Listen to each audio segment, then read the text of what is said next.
Welcome to Bad Dice, the UK's first Warhammer Fantasy Battle podcast.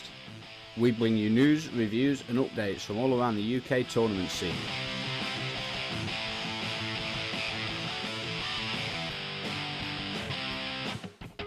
Your hosts are Ben Curry and Ben Johnson.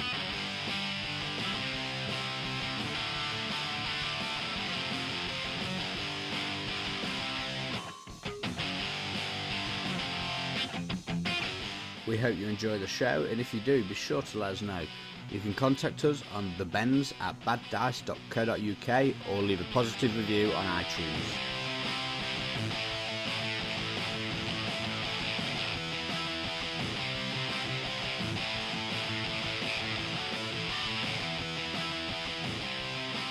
Hello and welcome to episode 31 of the Bad Dice podcast. I'm your host, Ben Curry. Ben Johnson ain't here at this time. He was a minute ago. He's wandered off making tea for us. But I am joined by Mr. Chesney, who... Hello. Sorry, nearly talked straight over then. Yeah, Mr. Chesney, who was here last episode, and he's joined us again. Talk all about the pros and cons of the Skaven book. Yes, quick. So we've just had a beautiful... half an hour worth of recording. Oh, 45 minutes, I think. Some great content, and then the laptop turned itself off because it wasn't actually plugged in and the battery ran out. So it's all my fault. Sorry, guys. So if the intro's a bit shit this time around, you know exactly who to blame. It's me. Gordon Brown. Yeah, blame Gordon Brown.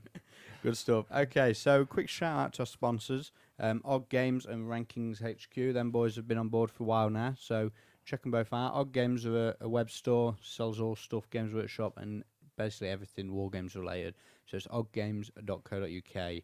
Rankings HQ, as the name says, run the rankings in the UK and around the world. So check them guys out, rankingshq.com. So straight off the bat, we're going to go back into, for the second time around, the news. And as we discussed last time, it's just basically the new White Dwarf, which reached our doors yesterday, wasn't it? Yes, yesterday it came.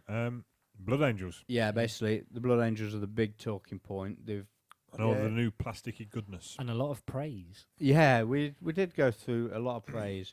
Go on then. You boys start. What's the praise? Well, Box sets. like I said before, oh dear. You can't do that all day. The plastic kits. The Sanguinary Guard Yeah. are just awesome.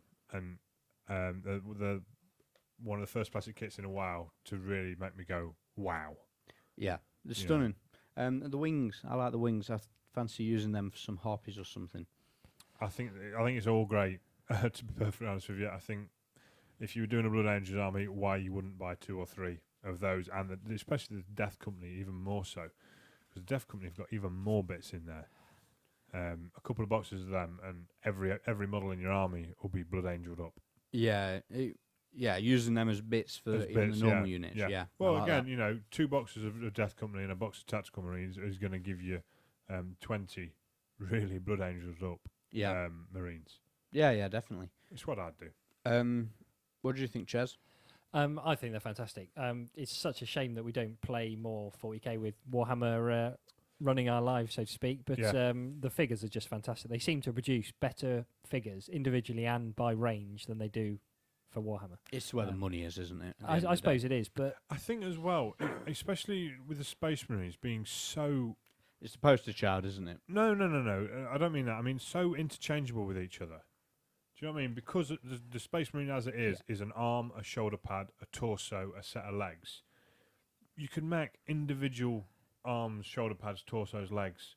for every. For every, Yep. you can make Devastator legs, you can make Assault legs. Yep. You can't quite do that with Warhammer. No, you struggle, don't you? Because Do you know what I everything's mean? so individualised. Well, also as well, because they're so big in armour, it's a lot. I think it's easier to do than like an Empire foot soldier. Yeah. It's a man. Oh, yeah, definitely. Do you know what I mean? So this issue of White Dwarf's got an awesome painting article, and I'm not overstating that at all, to be Yes. fair. What's the guy's name? Darren Latham. And he's done a non-metallic metal version of the Sanguinier. Sanguinor, yes. And- It's about a 7 or 8 page article. It's fantastic. Yeah, it's just the step-by-step guide on how to paint it. I mean, you look at it normally and you think, Christ, that's stunning. I'd never be able to do that. But then when you look at the step-by-step guide, it just makes it look easy, for want of a better word, doesn't it? the step-by-step guide is a lot more detailed, I think, than they've done before. Especially, I think, because the whole model is effectively this golden armor. And what would you say it was? 24 shots? 24 photos. Yeah, Of the Yeah, 12, gold, yeah. 12 steps, two photos per step yeah, of examples, and loads of text to explain how we did it as well. yeah. Rather than normal, this is how it was. Then it was this. Then it was this. Now it's finished. Yeah. Which sometimes it sort of transforms Yeah, over the last photo. It jumps 4 steps, and you Yeah. think, God, how did he get that fake? Whereas what I this like one- as well is that photo of the full model. It's like 150% of the size, Yes. so it's a lot bigger, so you can see all the detail clearer. It's just a stunning figure. In fact, I might buy one to have a go at painting like that. That would Yeah. make a good Warhammer trophy, actually. I'm awfully tempted. It would make a good trophy. It would. Yeah. Talking of trophies, Okay. next page, I think, is the new 40k statue of the Yes. Space Marine. We're running a 40k tournament at Derby in the Yes. summer. Trophies. You don't buy them separately, though, do you? I don't know. I It's think only about 12 quid or 15 quid for the set. Yeah, I'm going to 15 buy one quid. just to have because it's a Space Marine statue. It's awesome. Yeah. So, It is pretty awesome. Yeah, I fancy one of them. You can have some ruins for the club. It'll be great. What else is there for Blood Angels? Oh, Bile Predator, which is now all plastic, which kind of looks cool. Detailed on the ammo hops and all that sort of thing as well. It's just a shame it's 40k in it. It is, yeah. It is. War- Hopefully we'll get some Warhammer though. Warhammer stuff. Jervis Johnson talking about uniforms. Yeah, we've got Standard Bearer talking about the uniforms and how important the colour sections are in the army books. And there's an article on how to make Beastmen work, Yes. which is move forward, wait for your ambushes, then go shuffle to position, and then all charge at the same time. Doesn't tend to work like that, unfortunately. But No. the no. theory's good. And Mr. Smiler's back doing his Move and Fire article this time it is, with a very familiar looking Yeah, Dark that's Elf something army. we've been flogging the shit out of for Yeah. years, isn't it? It's Dark Elves I with think though it's a bit out of date now, isn't it? why? Well, the small units of Harpies, small units of Shades. 4 bolt throws as well. It's kind of progressed on a little. I think, Yeah, it now. has a bit. 4 bolt I do throws. like how he's got 14 Dark Elf warriors in their pants, no commando or anything, and a wizard in the unit.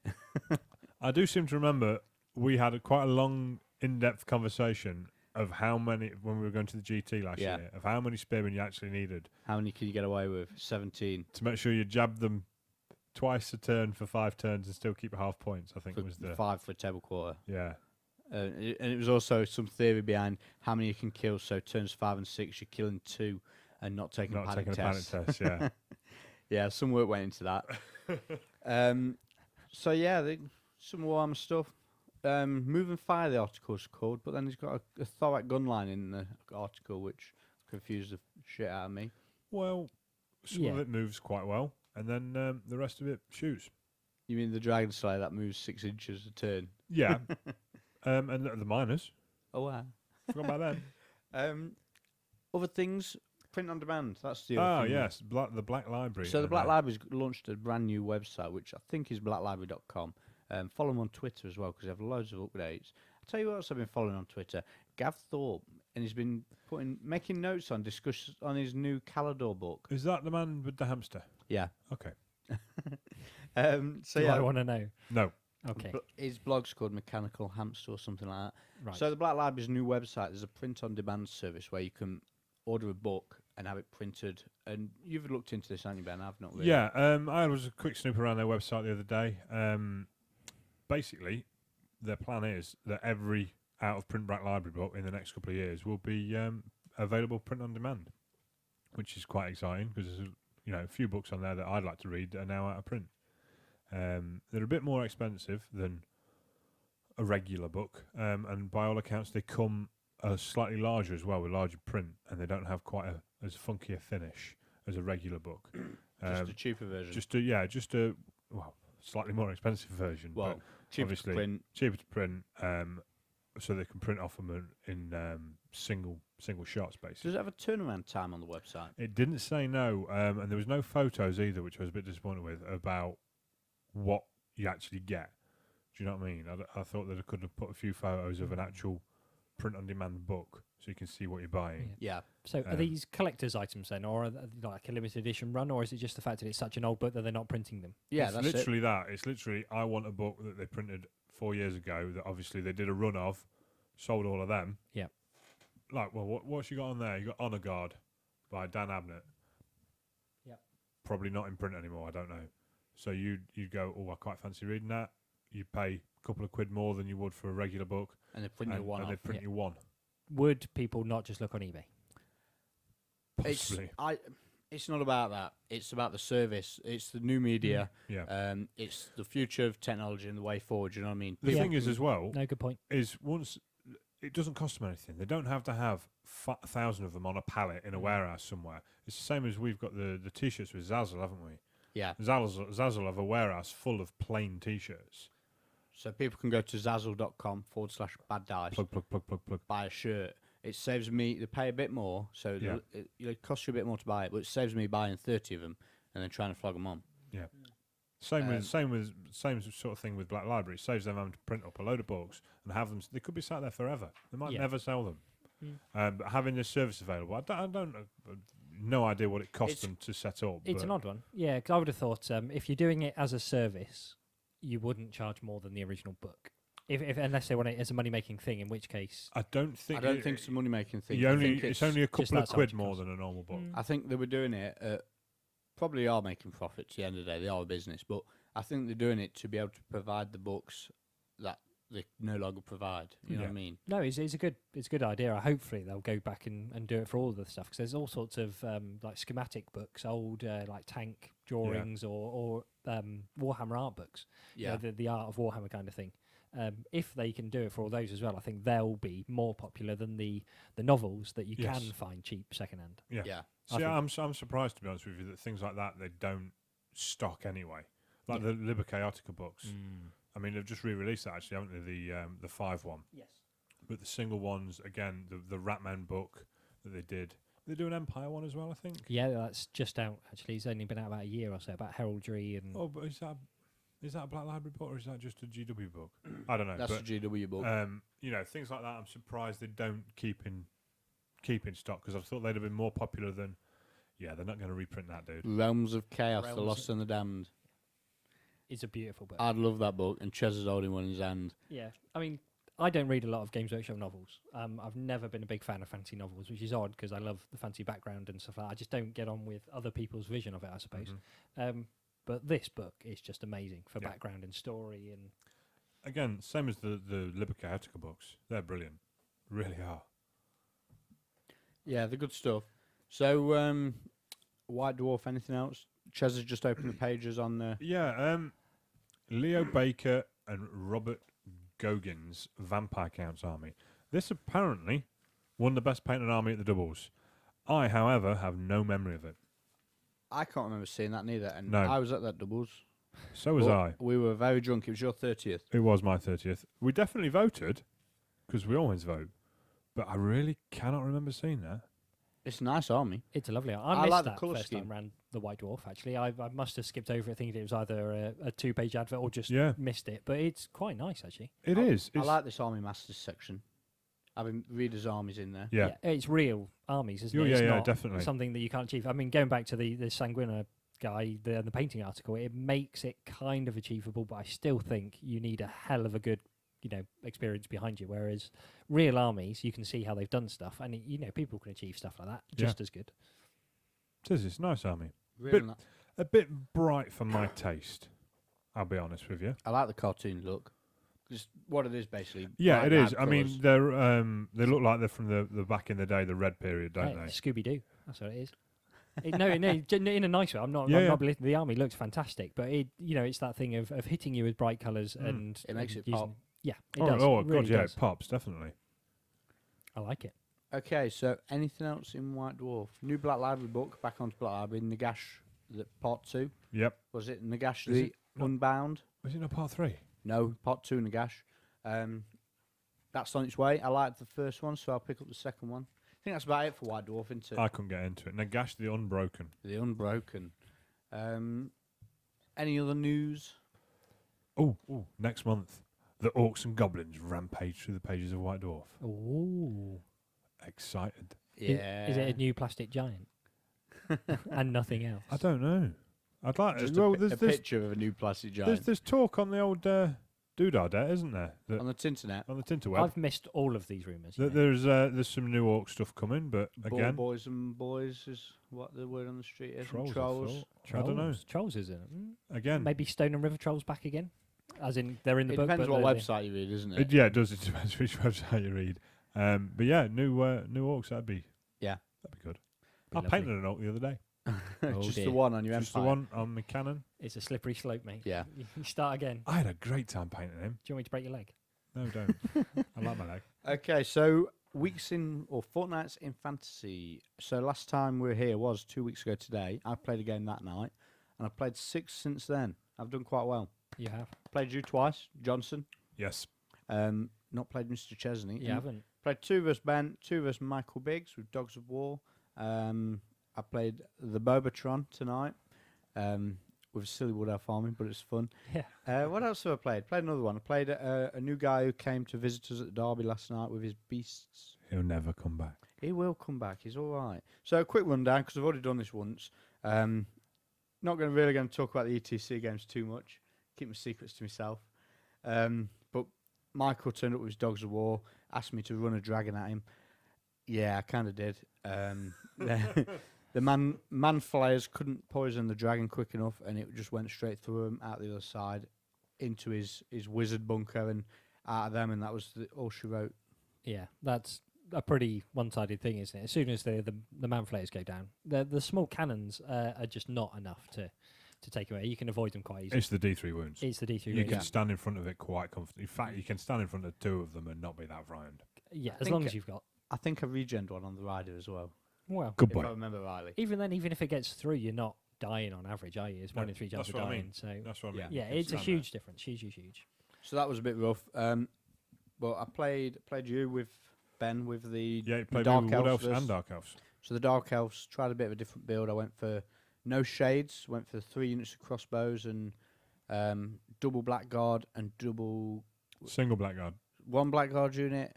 What else did I have In against fact, you? was No, I had the shades you had against you, shades didn't I? against me, yeah. No, I had 3 units of crossbows, 3 1 units unit of shades, crossbowmen, 2 units of shades, 5 knights, 2 knights, cauldron, Blackguard. But the level 4, level 2 1. bolt throwers. It's no, 2 level 2s 2 and a level 2s, 4. level Going 4, for yeah. the magic missiles, rule of burning iron spam. And you destroyed Spirit of the Forge and stole Poke off the same wizard. Yep. So that was when Magic Face sort of shafted. And then That'll teach you. all your chaff held up all my harpies, kept passing leadership 6 break tests. Yep. And draw in the end. Yeah, I was up by, what do we say, 70 points? Yeah, 70 points to your So- favour, about 1,000 each. If you score 70 more goals than your opponent, You get a punch in the mouth. And then I got my Wood Elves out, and it was the old friends have returned. It did give me a warm, fuzzy feeling playing with them. I did miss them quite a lot. And Proper also, army. I was thinking of selling them, and the guy Ant Spears was interested in buying them, and I'd not spoke to him about it for a while, and he emailed me. He got me on MSM when I came home from playing. And he's like, "You still want to sell them Wood Elves?" I'm like, "No, just played with them twice tonight. And I don't want to get rid of them." mine are still available. I was told just him about that. to say that. They're on eBay now. How much are yours up for? 1,200 quid? Yeah, About that was what? quite cheap actually. I thought. Yeah. 4,000 points. Yeah. It's a big army, beautifully painted. Look on Ibis Miniatures on eBay. Is it ebay.co.uk/ibis, or have you not set that up? No. I think that's only for featured stores, expensive stores. Oh, right, got it. But yeah, if you just search a Wood Elf Army on eBay, you'll see it. It's got Yeah. dozens and dozens and dozens of pictures. Good stuff. So, yeah, my Wood Elves. Against Michael, I deployed, and it was just like, yeah, remember these. They're good. Ran the treeman at basically all his shooting and took it. Died eventually to the man-eaters. Man-eaters, man-flayers. Do me head in. Too many different units with similar names. Just call them ogres and elves. Died to the ogres in combat eventually after I took all his shooting. He had a bit of rough luck early on with his shooting and his cannons and that and his magic, thinking he should have done more wounds than he did, but didn't. But it all came back to him the last few turns with a load of irresistible force magic missiles getting the points back. And that ended up as a 12-8 to me. So it wasn't a bad result with the Wood Elves, first game in ages. And then I played you, Mr. Yes. Johnson. Yes, you did. And it was literally engaged Empire defeat mode. And yeah, off at one side, off at the other, archers in the middle. If the tank came over, it was one unit in a building, the other into some difficult ground, and Yeah. just couldn't get hold of any of it, could you? No. the Casket of Sorcery was a bit tasty. I blew a wizard up, didn't I? You Turn blew, one. yeah, you Had blew a bit level of a- 1 up first turn. Had a bit of a sad on. Stood next to his mate, hurt him a bit. Yeah. Didn't like that. So that's, 200 points down before we'd started. You wanted to go home. Yeah. And then you destroyed a spell, stole 2 more. So my magic did naff all game. But yeah, your destroy worked. I remember it. Oh, yeah, I remember it fondly. But yeah, danced about. Treeman just ran the gauntlet up one flank into the shooting. It didn't, dude. Didn't it? No, that was against the Dark Elves. Oh, right, got it. Your Waywatchers killed him before he got a chance to use Oh, it. yeah, of course. You forgot one. I stole one. I stole Tree Sing. Stole Tree Sing off level 1. You blew up the other level 1. And I forgot another spell. And you forgot Fear and Terror. Yeah. Managed to, the Waywatchers were awesome, sniping your wizards, because you didn't really have anywhere to put them, did you? No.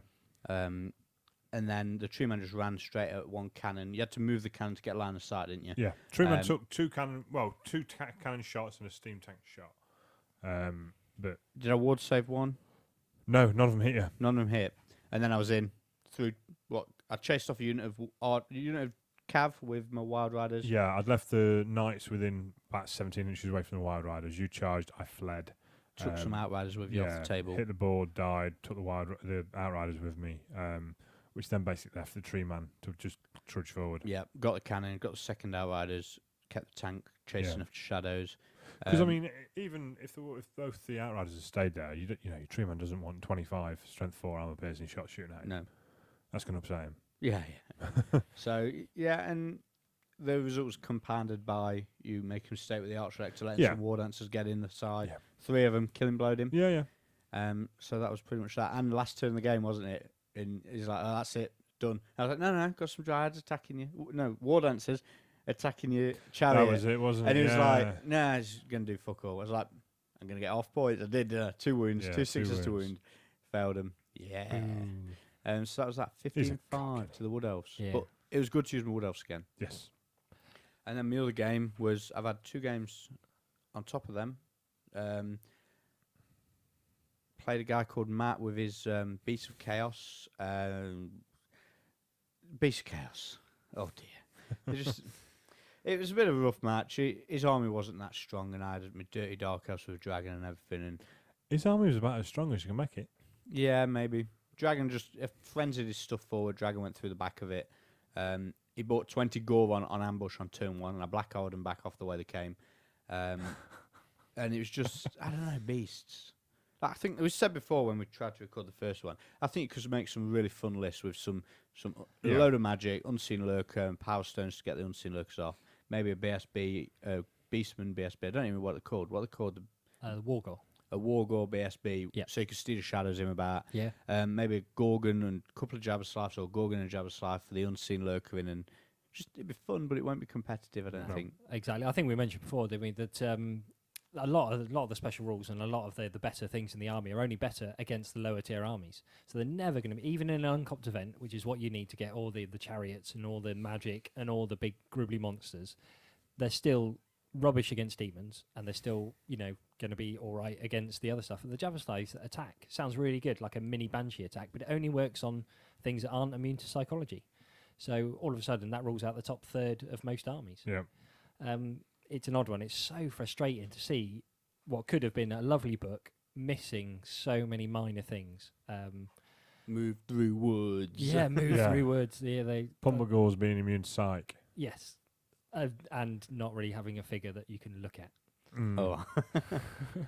It's I think we mentioned a few times with some other armies that it's not just about making them competitive for tournaments. It's just about making them fun for a club night. You don't want to turn up, and the same with 10, 12-year-old lads that get into the hobby for the first time. They don't want to turn up and get smashed by anything in front of them.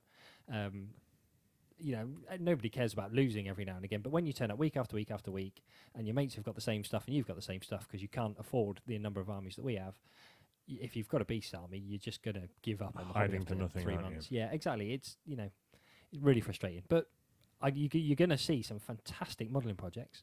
One of the best armies since I don't know when for modelling. Since Demons. Yes, Demons and is no. real good for modelling because all the chaos in general. Yeah. Chaos is always good. Chaos Warriors more than Demons, because Demons, again, they're quite stylised, aren't they? You can't really sculpt your own thing or convert your own big monster. Maybe. chaos stuff as a rule, yes, fair enough. Big monsters and tentacles coming out of armor and all that. But yeah, we shall see. Well, you're talking about conversions now. You're talking about the pumper goal. I don't think, even if it was a really nice model, I don't think I'd buy one. I wouldn't. I think that there's something like that. There's, like you say, there's so much scope there to convert something. I don't think I'd bother. Yeah, even you if just convert it. I'd convert it anyway, even if there was a model that was nice.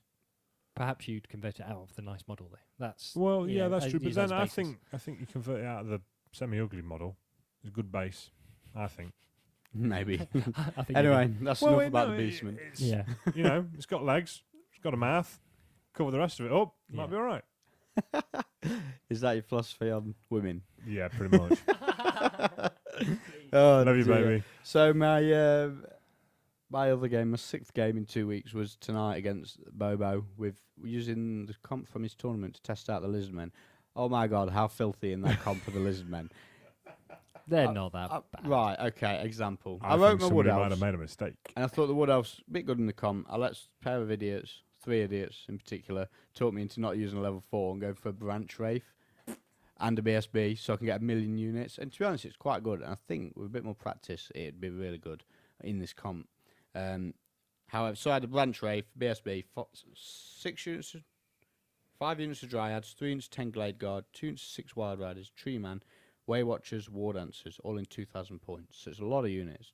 But Bobo starts the game by saying, spells, I'll have Shadow. I'm like, really? All of Shadow?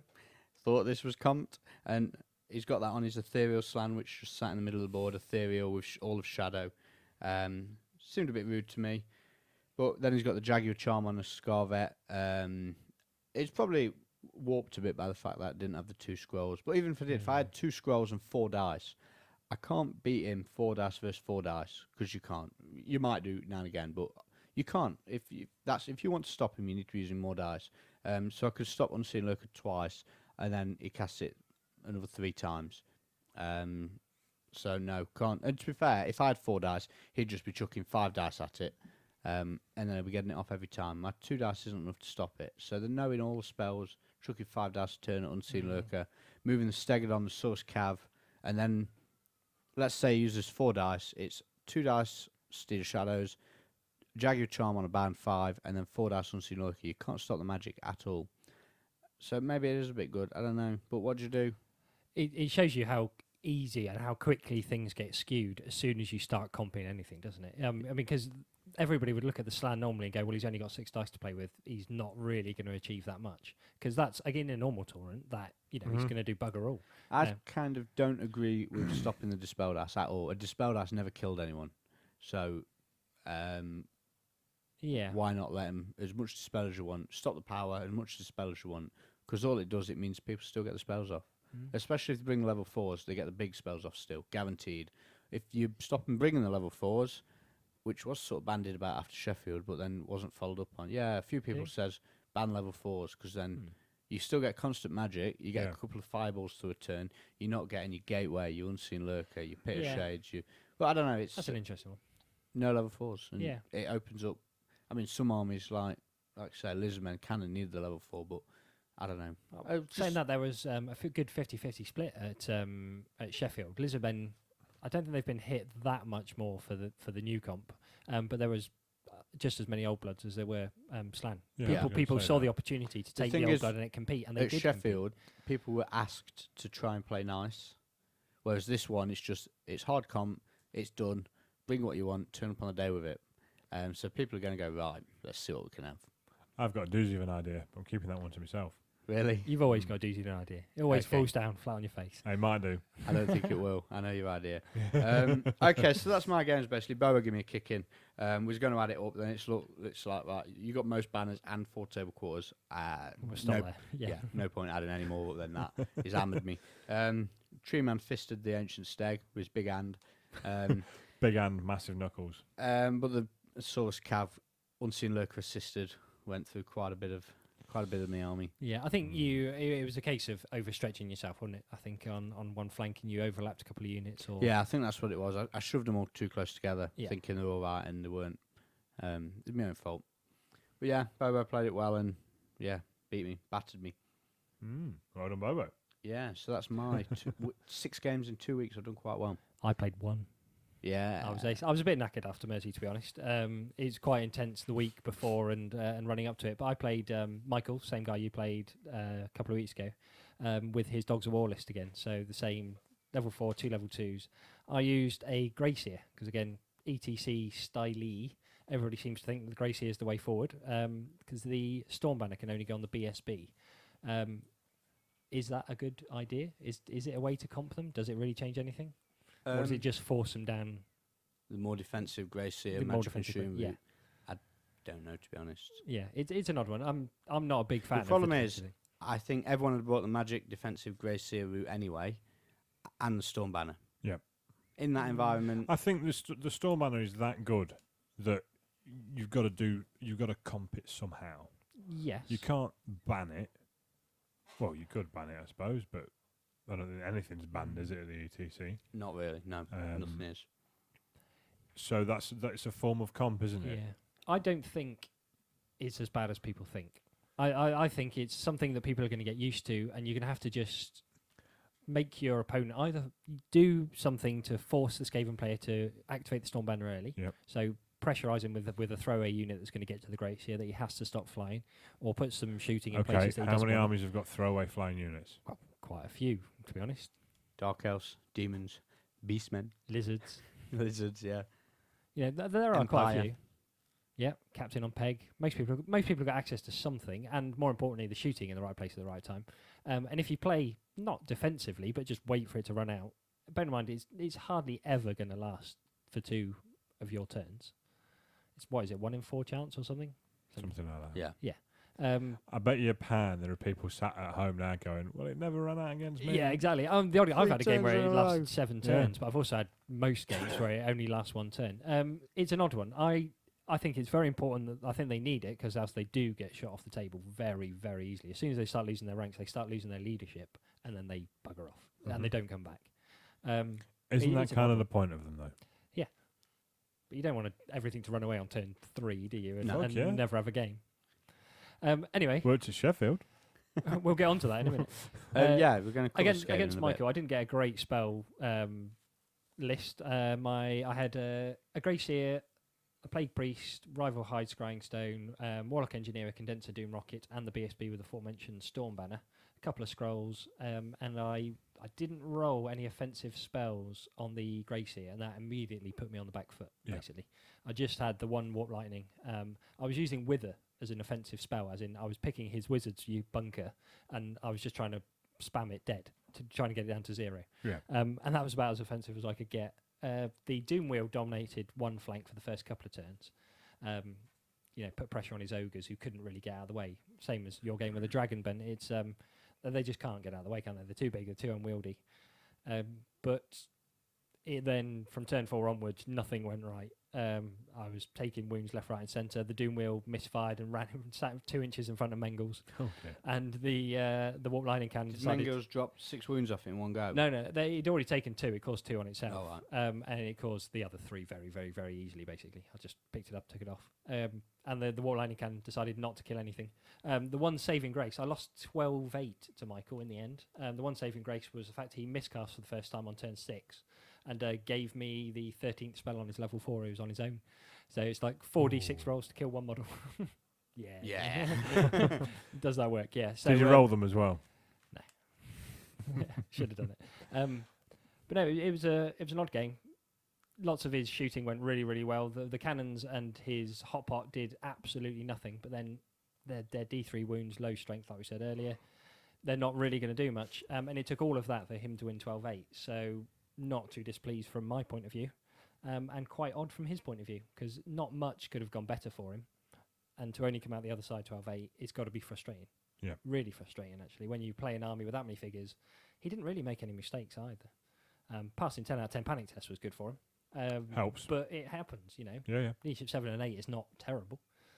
But no, there we go. Ben, over to you. Dogs of War. Well, I played Gav at Derby on the Thursday after we recorded last, I think. Lizardman versus Empire. He had a slan, an engine, some Saurus, some Temple Guards, some Skinks, lots of Skinks, 6 Pterodons, and he just couldn't deal with the steam tank. Kept chucking Skinks in front of it while he tried to spirit it.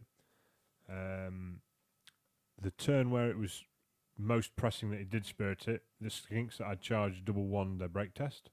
The last one remaining skink. The last one remaining skink, double one, so he stood there. So Gav couldn't spirit the steam tank, so he tried to 2d6 strength 4 distillation molten silver on the flagellants and miscast. Forgot the spell, which was made me chuckle Bet you was quite greatly actually. laughing and laughing. And I was, yeah. The same flagellants slammed into the side of the engine and just made big holes in it. Rerolling hits, rerolling wounds with the martyr. Killed the priest off the top. Put about 8 attacks on him. Make sure. I'd have put them all on him. I've had bad experience with skink Well, priests. Yeah, but I sort of sat there, did the maths, and then added a bit, and then added another one. I like that. And it was like, yeah, that'll do him. And it did. It did Good about maths, yeah. it did about 6 wounds. What? It's the re-rolling hits and wounds and twos to It's wound. 3s and 2s. Yeah, And then he is getting a 4 up save, 5 up save, 4 up save. So you need to make sure. yeah. You need So- to do 6 wounds to him to make sure he dies. So 8 attacks. Yeah. Otherwise, the bastard rolls a load of Yeah. 4s. So 8 attacks. Yeah. Dead. I also put 3 or 4. I think 3 wounds on the steg. What have I written down there? Engine 2 wounds on the steg. Yeah, you said you did a load of wounds to the steg and you saved some there. Yeah, he saved a few. Again, it's what 3s and 5s. So you're With loving the the reroll? flagellants. Oh yeah, I like the flagellants. Started painting them as well. Yeah. Yeah, worked better when they're painted. So that was a 15-5 to me in the end because he just couldn't stop the tank slamming into the temple guard and the slan. And the turn before he did, he miscast and strength 6 12 Saurus to death. Oh, beautiful. Is it strength 6 or is it strength 8? There's both. Yeah, the strength 8 one only hits him. Is it?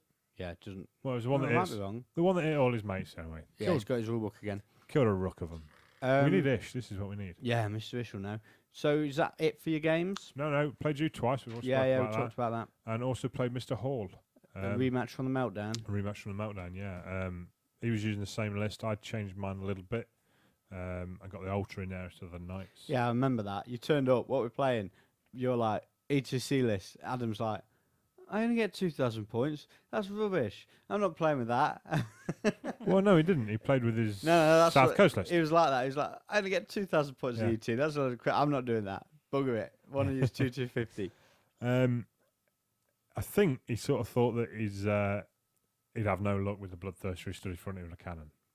So he didn't. He hit it, he brought it out, and to be honest, he brought it out in front of the Flagellants. I think he might have miscalculated because he had Dark Insanity. Yeah, the 2d6. I think he miscalculated what he could roll and what he could kill. Do you think he forgot that you had a champion? Or he might have forgot I had a champion. Yeah. So he thought about rinsing the unit in 2 rounds and being able to charge again. Yeah. Whereas actually, maybe it'd be 3 rounds he'd need, wouldn't he? Well, Either 1 or 3. yeah. In the end, I just martyred the crap out of them. The Bloodthirster did the rest. Got rid of him quick enough to get the War Bolter in Got the War Altar in. and speculant him up. Yeah. I think he rolled 6, so he had 8 attacks when he hit the Flagellants, and when the War Altar went in, he rolled an 11. Oh. So yeah, Billy died.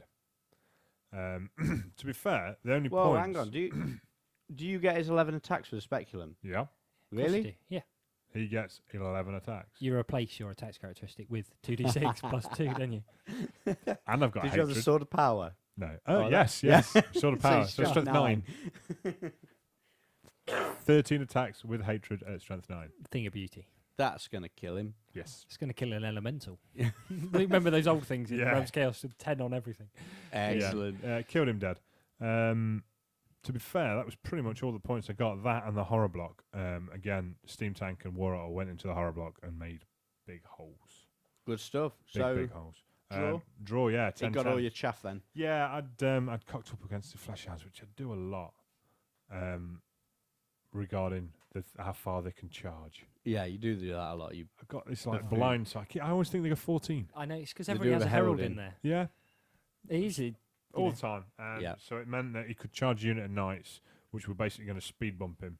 They were going to die, but it was speed bump them, which meant he could then get further across the board and get the crossbowmen, outriders, and cannon which I deployed thinking they're never going to die. But then they did. But then they did.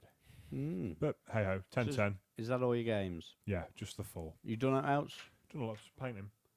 Yeah. Yeah, painted a flagellant. Well, I painted an ogre and 4 flagellants and half painted 4 flagellants. Painted the rest of my free company for my attachments. I think that's about it. Good stuff. I did some painting. You do a lot of painting every day. I painted a Space Marine army, a High Elf army, most of a Skaven army, some Dark Elves, and some other stuff. Good stuff. Yeah. It's ace. What about you? You painted out? No. However, we have been out on Friday night. Oh, yeah, we did. Yeah. So, Friday, it's my birthday on this coming Friday. So I went out last Friday night for my birthday party. Yeah. And my missus, I didn't know where I was going, I just knew I was going out. Drove towards Nottingham, tried to guess everywhere as we're coming down sort of the road. Did you guess it? Because the way we come into Norwich, you come up towards the city centre, and if we're going to town centre, we'll go straight on. And she turned right, and it's like that's sort of like limited options. So it's Warhammer World. yeah. First off, we're going to Warhammer World. No, so it gets past Warhammer World, not going there. It's like we're going to Hooters. She says, yeah, they're wicked. We're going to Hooters. So I walks in, there's half a dozen of you already around the table, isn't there? Yeah. On a massive table, and it's like there was you, there was It was Adam me and the Hall, wife. Alex West, and the girls. Yeah. And it's like there's a massive table still. So then Rob Downey's Stialo pulled up, which I was quite surprised at because they've come 2.5 hour drive. Is Yeah, it? good trek, innit? With the girls, and they'd got a hotel over the road, so that was all good. And then Michael Biggs turned up, and then another one of my mates who isn't Warhammer related turned up. So it was a good. The 4 teams, I think, all in. Yeah. And then I was just like, wicked, beer, girls, excellent, Warhammer talk, it's all good. And then they start singing happy birthday to someone, and straight away it's like, that's going to be me. Oh, yes. So the Hooters girls had me up, put me in a Hooters t-shirts and shorts. I think you might want to rephrase that. Oh, yes. You had me up. Especially when she was trying to fix the sky. And yeah, standing on the table above us trying to How fix can the you sky. fix the sky? The sky box. Oh, I She see. was stood on the table trying to prod it. Jesus, sweat. Wow. So they had me up to scull a pint in front of everyone, sing happy birthday to me. This says to Cal, because Cal had to pay for that, which is quite novel. It's like Yeah. prostitution. They said to Cal, yeah, we'll get him up, we'll embarrass him. And it's like, that's never going to happen. Why would he be embarrassed about that? He'd be loving it. And The thing is, well, there was a table behind us, a load of lads, and they only looked about 20, didn't they? yeah. And this lad whose birthday it was stood at the same time to scull this pint, and I'm not kidding you. He'd take 2 swallows of it and have to stop and take a breath. Yeah, I just scored mine And it and was put mine like- on my head. Sit down, boy. Yeah. Poor lad. Well, yeah, good night was had by all. Then we went to Rock City with Steve and Rob. Listeners also need to look at the Twitter feed or the Facebook page. Get on is it? Twitter, get on Facebook, because there's photos of the girls. Have a look at our waitress. Yeah, the battered Megan there's Fox. Tall brunette on the left who looks like Megan Fox in 10 years after a lot of crack and a lot of cock. Yes. Or Megan Fox now if she'd never been discovered. Yeah, Megan Fox after her career's been ended. Yep. Telling you. After she's done a Lindsay Lohan. Anyway, that's enough off topic. So I think that's enough for our weeks in Warhammer. We're going to have a short break, and then we're going to come back and talk about the Skaven. Very nice. Very, very nice. Someone put the cow.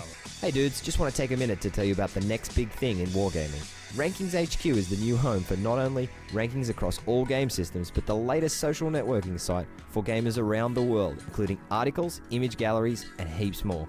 Create an account, track your personal progress, and compare results amongst friends and other gamers worldwide. Think you're the best gamer in town? Prove it at rankingshq.com. Join today. Get that with free shipping to anywhere in the UK with all Odd Games purchases. www.oddgames.co.uk.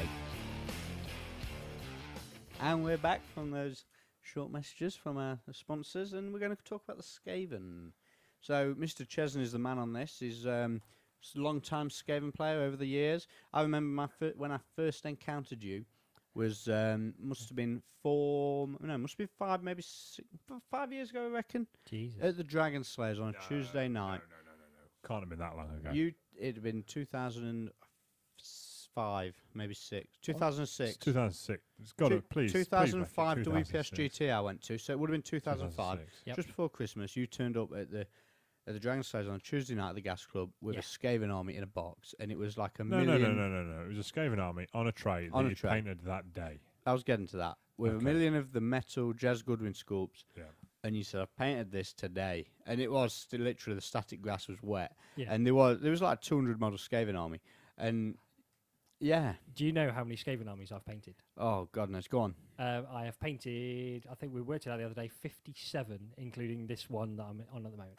Nice. Which This is is to paint to sell. Well, And- yeah, about 55 of them. No, Yeah. 50 odd of them to sell, and about 4 or 5 for me. But yeah, I've played Skaven for 15 years nearly. So the new book came, and you jumped on the bandwagon, whipped it out. It's not a bandwagon, it's my baby. It's a bandwagon. It's Um, not. what- Jeremy Vitok wrote it, who... is this his first Warhammer book? I believe it might be. I think it might be, yeah. And it's just full of some lovely background, lovely rules, you know, very, very Skaven, lovely painted sections, beautiful figures, you know, overall great. I think everybody's seen it. It's a good book. The thing that disappointed me about the book in general was the sloppiness in the rules writing. Correct. Hang on, before we get onto that, we said earlier in the show about the last plastic kit that made you go, wow. The furnace. The Bell Furnace, I Yeah. think. Yeah, I know. The Skaven. The book comes out and you look at it and straight away it's just like, wow, there's some awesome stuff in there. The book as a whole, I'm quite impressed with on a rules point of view and the modelling, the background, everything. I really like it. Yeah. Like I say, the sloppiness in the rules writing Yeah. took it to a new level. The However, English is terrible.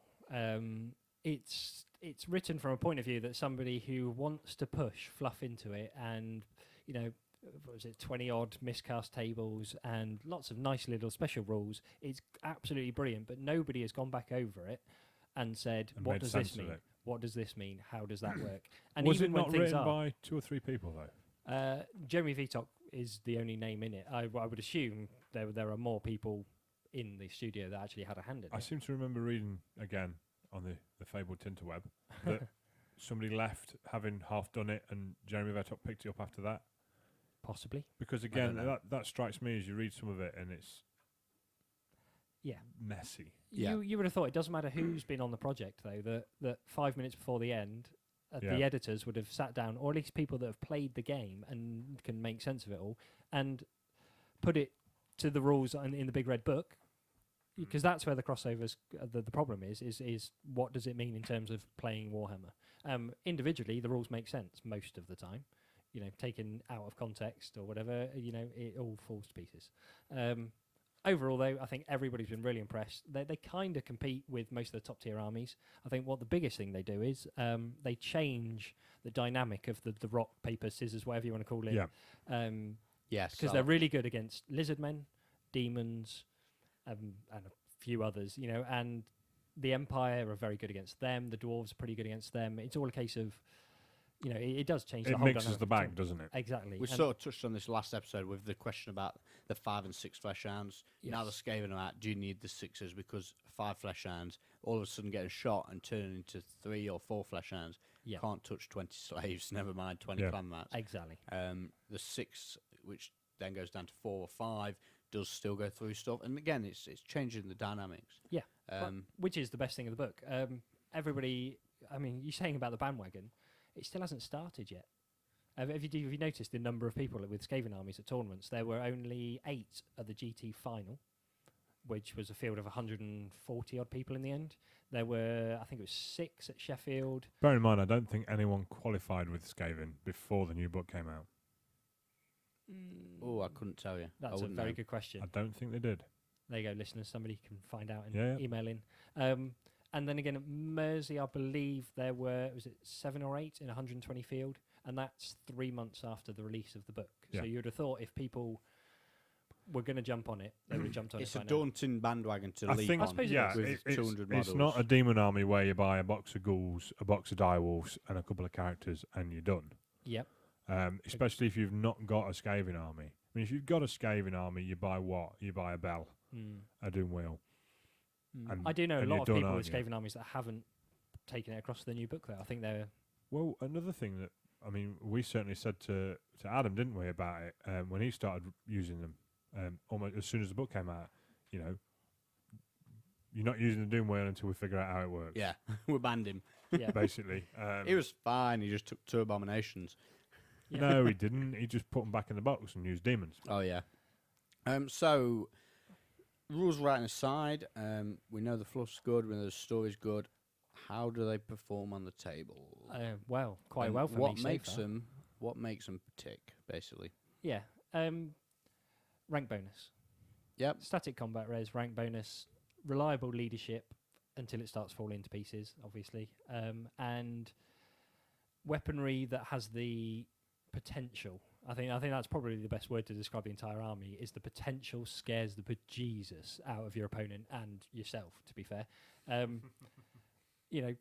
There's a reason that I've done half decently at tournaments over the last 3 months. It's because I've stuck with a similar army and the potential is there. And when it kicks in, boy, does it kick in. The amount of D6 wounding weapons for the big stuff that scares them. The Storm Banner that stops you shooting and you're flying for a turn or two. But I think people have forgotten how good static combat res is. It's the reliability, Yeah. which seems strange coming from a Skaven army. But it's the reliability of you know that your characters are safe in the units. Yeah. You know that your stuff that does a lot of damage is relatively safe, like your Doom Wheel, your cannon at the back of the board out of the way. Yeah. The Furnace is unbreakable with its unit around it. You're not going to get shot on the key turn where you don't need the half a dozen panic tests in one phase. Yeah. You're not going to, you know what I mean? Yeah. It's the reliability, the solid, the big centre of the furnace right out the middle, pointing it at the biggest thing in the opponent's army. And to touch on what Jez says about people forgetting things, for the last, year and a half, it's been small elite demon armies, lizardmen running around skirmishing, dark elves running around skirmishing. Now you've got 5 or 6 blocks of 30-plus men. Yep. Legging it at you. Legging it at you. Yeah, well, again, what are 25 clan rats? It's 128 points for 24 with full command. So you're talking 132 and a half for Yeah. 25. Nice 5x5 square. It's With lovely. leadership, 9? A 5 up save in combat. Leadership 8 on their own, but 6 10 4 with the save Lord in there. combat, Yeah, isn't yeah. it? They're pretty good. Do you know what it reminds me of? Thinking about it, talking about it as we are now, it reminds me of the Wood Elves when the Wood Elves came out. A very completely different army. Yeah.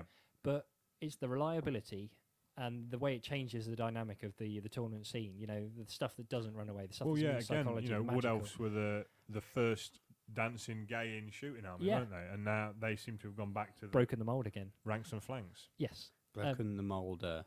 Broke it hard, like Broken the moulder. Yes. Yes. Oh dear. Joke. Yes, good. Okay, so let's joke. He Yes, likes yes. that. like.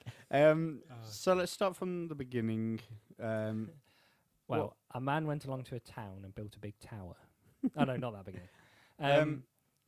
Have you not read the background for the Skaven? The last Ben Johnson. Have you poor, really poor not read the man. Skaven background? The last When I was about 7. It's a thing a of man beauty. went good synopsisize us. Synopsisize him. A man in a cloaked form went and helped out a town to build. Well, he offered them loads of stuff to say we'll build this tower up to the heavens, and they built and they built and they built and they did put everything into building it. And eventually, when the bell was put on top and it rang, it just rained fucking warpstone everywhere, and the whole town was destroyed, and all the rats were produced from the sewers and all mutated, and it all went a bit tits up from there, really. So, Oh, what a Downfall of lovely man. story. In Yeah. the background, Metallica was playing. yeah, exactly. Um, Enter Sandman for the win. Yeah. I was more thinking for whom the bell tolls. Oh, I like that. Dear me. Oh dear. So right, what makes up the core of the army then? What's other than clan rats, slaves? Let's whiz through the core. Yes. What we got? Clan rats, 4 points each, pretty much in their pants. They've got the same rules they've always had in the fact they run away quicker than anybody else. They get the +1 to run, but when they do run, they lose their leadership bonus. They get they lose their rank bonus from their leadership, so they go down to 5, which is pretty poor. But clan rats are pretty cheap, like we said, 130 points for 25. Weapons teams can go on either them or the Stormvermin, which are also core. Stormvermin for me, little bit expensive.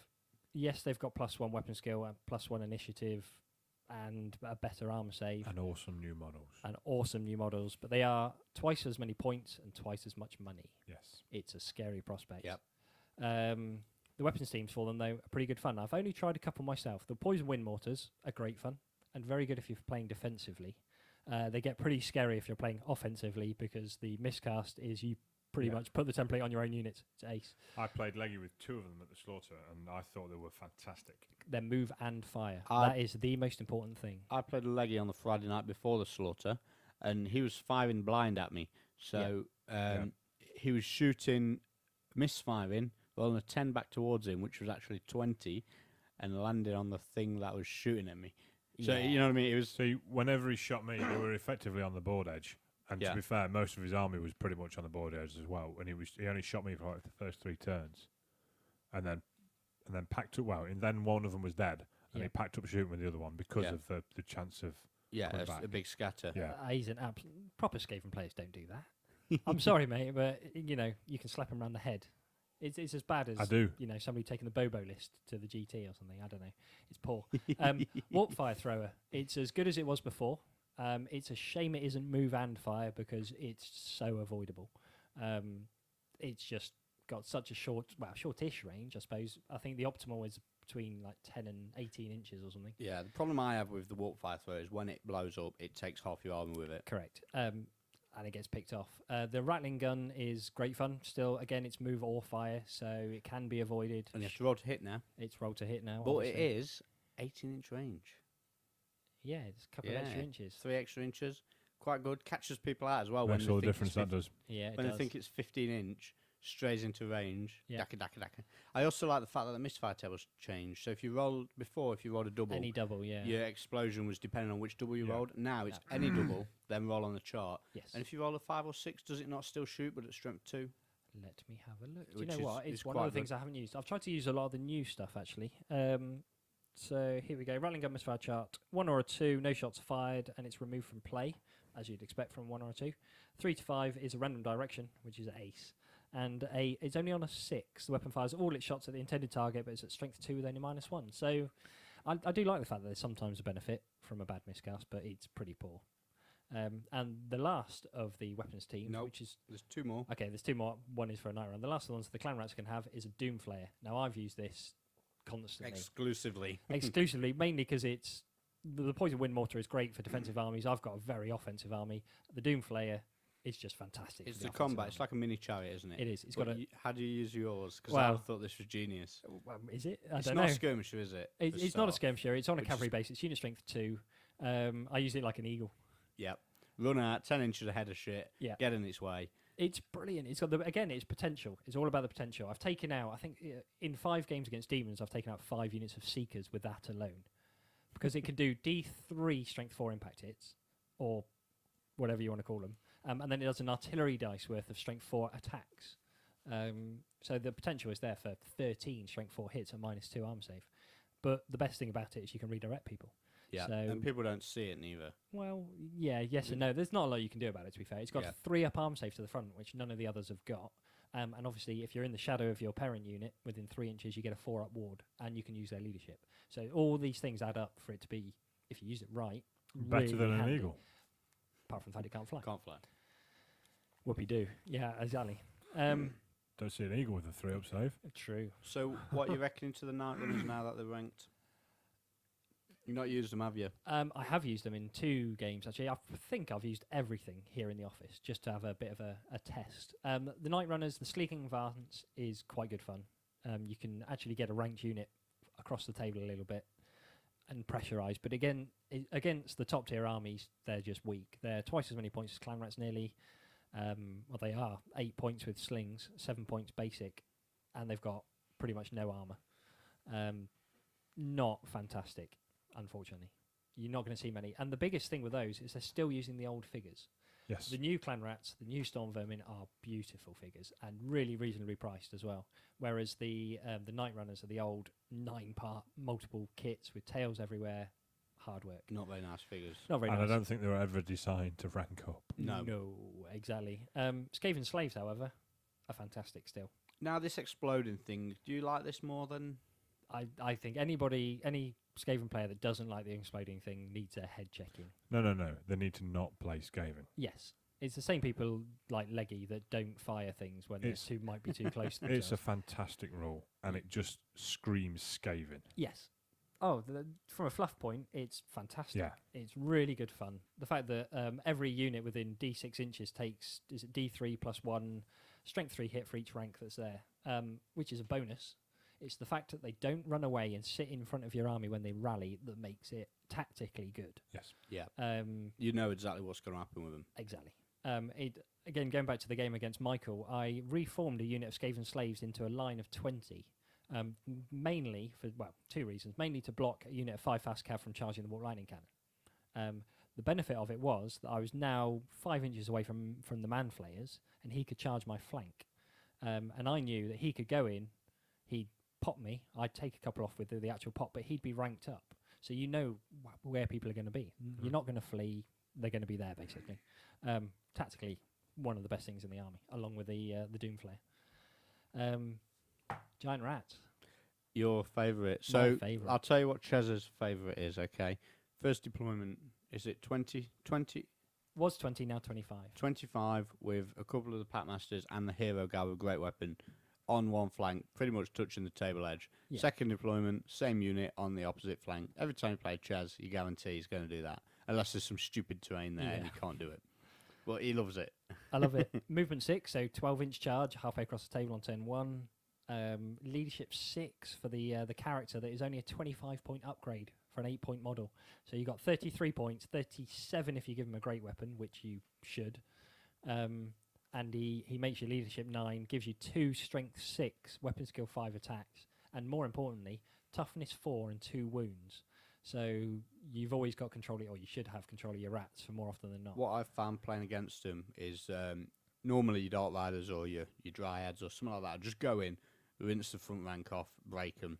With this guy in the front doing 1 wound or 2 wounds back, it keeps him in. Yeah, and some people make the mistake of trying to hit him, which can be a mistake, can not be. Because if you only do 1 wound on him, you're wasting your combat res for what you would have killed on easier stuff, strength 3 stuff that can attack you, or that can't attack you back when it's dead, obviously.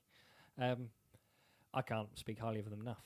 Lots of people are using the 5 giant rats with 1 Packmaster. I'm sure you guys have seen, or the, I don't know what you want to call it, deployment spam, multiple small units, whatever people want to call it. That confuses me a bit because you're causing panic tests for yourself and you're causing problems with getting in the way. I'd take 2 units of that. To do what with? Back corner, back corner. Now, Not my thing. I have to admit, when I used Skaven, I was a fan of loads and loads of chaff. Loads of it Yeah. everywhere. Just pay attention to where it is when you're playing. Yeah. Whereas Martin Bunting, who was using the Skaven at the same time as me, went for pretty much more like what you go for, more reliable, bigger units, Yeah. and not so much chaff. Like I was using 4 units of 5 night runners, skirmishy ones, whereas he'd used 2 units of 9s with extra hand weapons. Yeah, You know what I Big mean? difference. It's just people's preferences. I personally would probably have 2 big units of rats, 2 small units of rats. But then I've not played with a new book, so I couldn't tell you what's for the best. But I do like the small units that get in the way. Yeah, I'd certainly. What are they? 23 points. 23 points. Definitely, I'd put 1 in that corner. I'd put 1 in that corner. First I'd 2 also- deployments. Also, be awfully tempted To have 4 of them. to put 4 of them, put that one there, and just boom, So Bomb it forward. yeah. just bomb it forward. The other thing is when you do run up the middle with them, you can have them so if you are fleeing, you're going back through your furnace, which doesn't cause panic. Yeah. Or when someone kills enough to make them panic, you need to kill 2 to make them panic, which means they're not causing panic on stuff like run through. True. It's the fact that they have to flee though 9 times out of 10 from a charge. 'Cause Yeah. Otherwise, you don't want to give speed bumps. Give free overruns. Exactly, and that's when they become a problem. I think you could probably, if you were to use them long term, you could probably use them really well. Back corner stuff isn't my thing. That's something. It's quite a different way of playing them. But if you say 4 units of those, yes, it sounds cheap. All of a sudden, you've It's lost 100 100 points just to try and do that. And if somebody has got a minimal amount of shooting, perhaps if they got a hero or a something with a bow or a reaver bow running around, But then it's not shooting your weapons teams. again, or if you're reaver buying loads of bows. weapons teams, if you stack up on all the good stuff, on all the toys, on all the stuff that only needs 2 wounds for a panic test or whatever, you're going to lose most of it. And people don't need to then hit the blocks to win the Yeah, game. it comes back to what we said at the start. The reliability is what makes them good. Exactly. So Um, if you don't take all of those little things, they can't pick off hundreds and hundreds of points here and there. They can't pick off all your weapons teams and all your little shitty units. They have to go for the blocks and they have to engage you to win the game. So you either do one or the other. If you go halfway house, you're going to find yourself stuck. Yeah. Okay, I'll give you that. Yep. Rat swarms are the last of the core units. 25 points per base they are now. So I think they're actually realising... Chips. Yeah. Units of 2 though, minimum size. Minimum units of 2, up to 10. Obviously, being swarms, they That'd are be awesome. 10. 10. But they Is take that- extra wounds like undead, Is obviously. that 50 wounds? That is 50 wounds. It's not that hard to cause 50 wounds on toughness 2 stuff that crumbles. Yeah, that's the thing. It crumbles. But Yes. Ben likes the idea of that. That's 250 points. I don't care. You've just That'd be spent ace. 500 points of your army on chaff, basically. I use them for the same thing people use the tiny giant rat units in front of the furnace. The main reason is the fact that they are immune to psychology because they're being unbreakable, and therefore they can always charge out the way. You don't need to take that crucial fear test that will screw your furnace up if you fail it. Yeah. Because the giant rat packs have only got leadership 7 if they're near the general.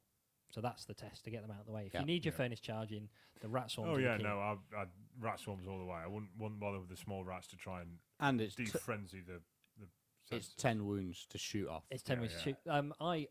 People always shoot them, and they always magic missile them in the first few turns, and I let every single one of them go. As long as I've got one wound left on one base, it's doing its job. Yep.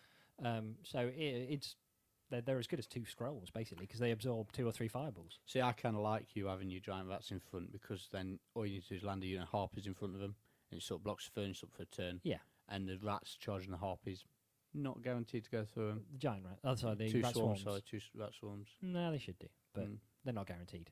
But It's one of those things. isn't Nothing's it? guaranteed in Warhammer, boys. Come on. Exactly. Yeah. You've got to control your finish somehow. It's the best way I've found so far. I think it's the best way in the book. I think, like you say, the small rat packs in front of the furnace. Yeah. Do nothing. No, I think you're right. They're a liability Yeah. in most respects.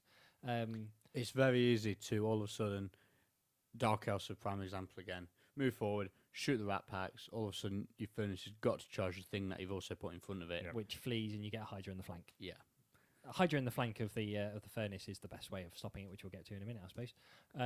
But yeah, that's the core. You've got, what's that? 1, 2, 3, 4, 5, 6 unit options, which is great. All but Um, one are pretty competitive.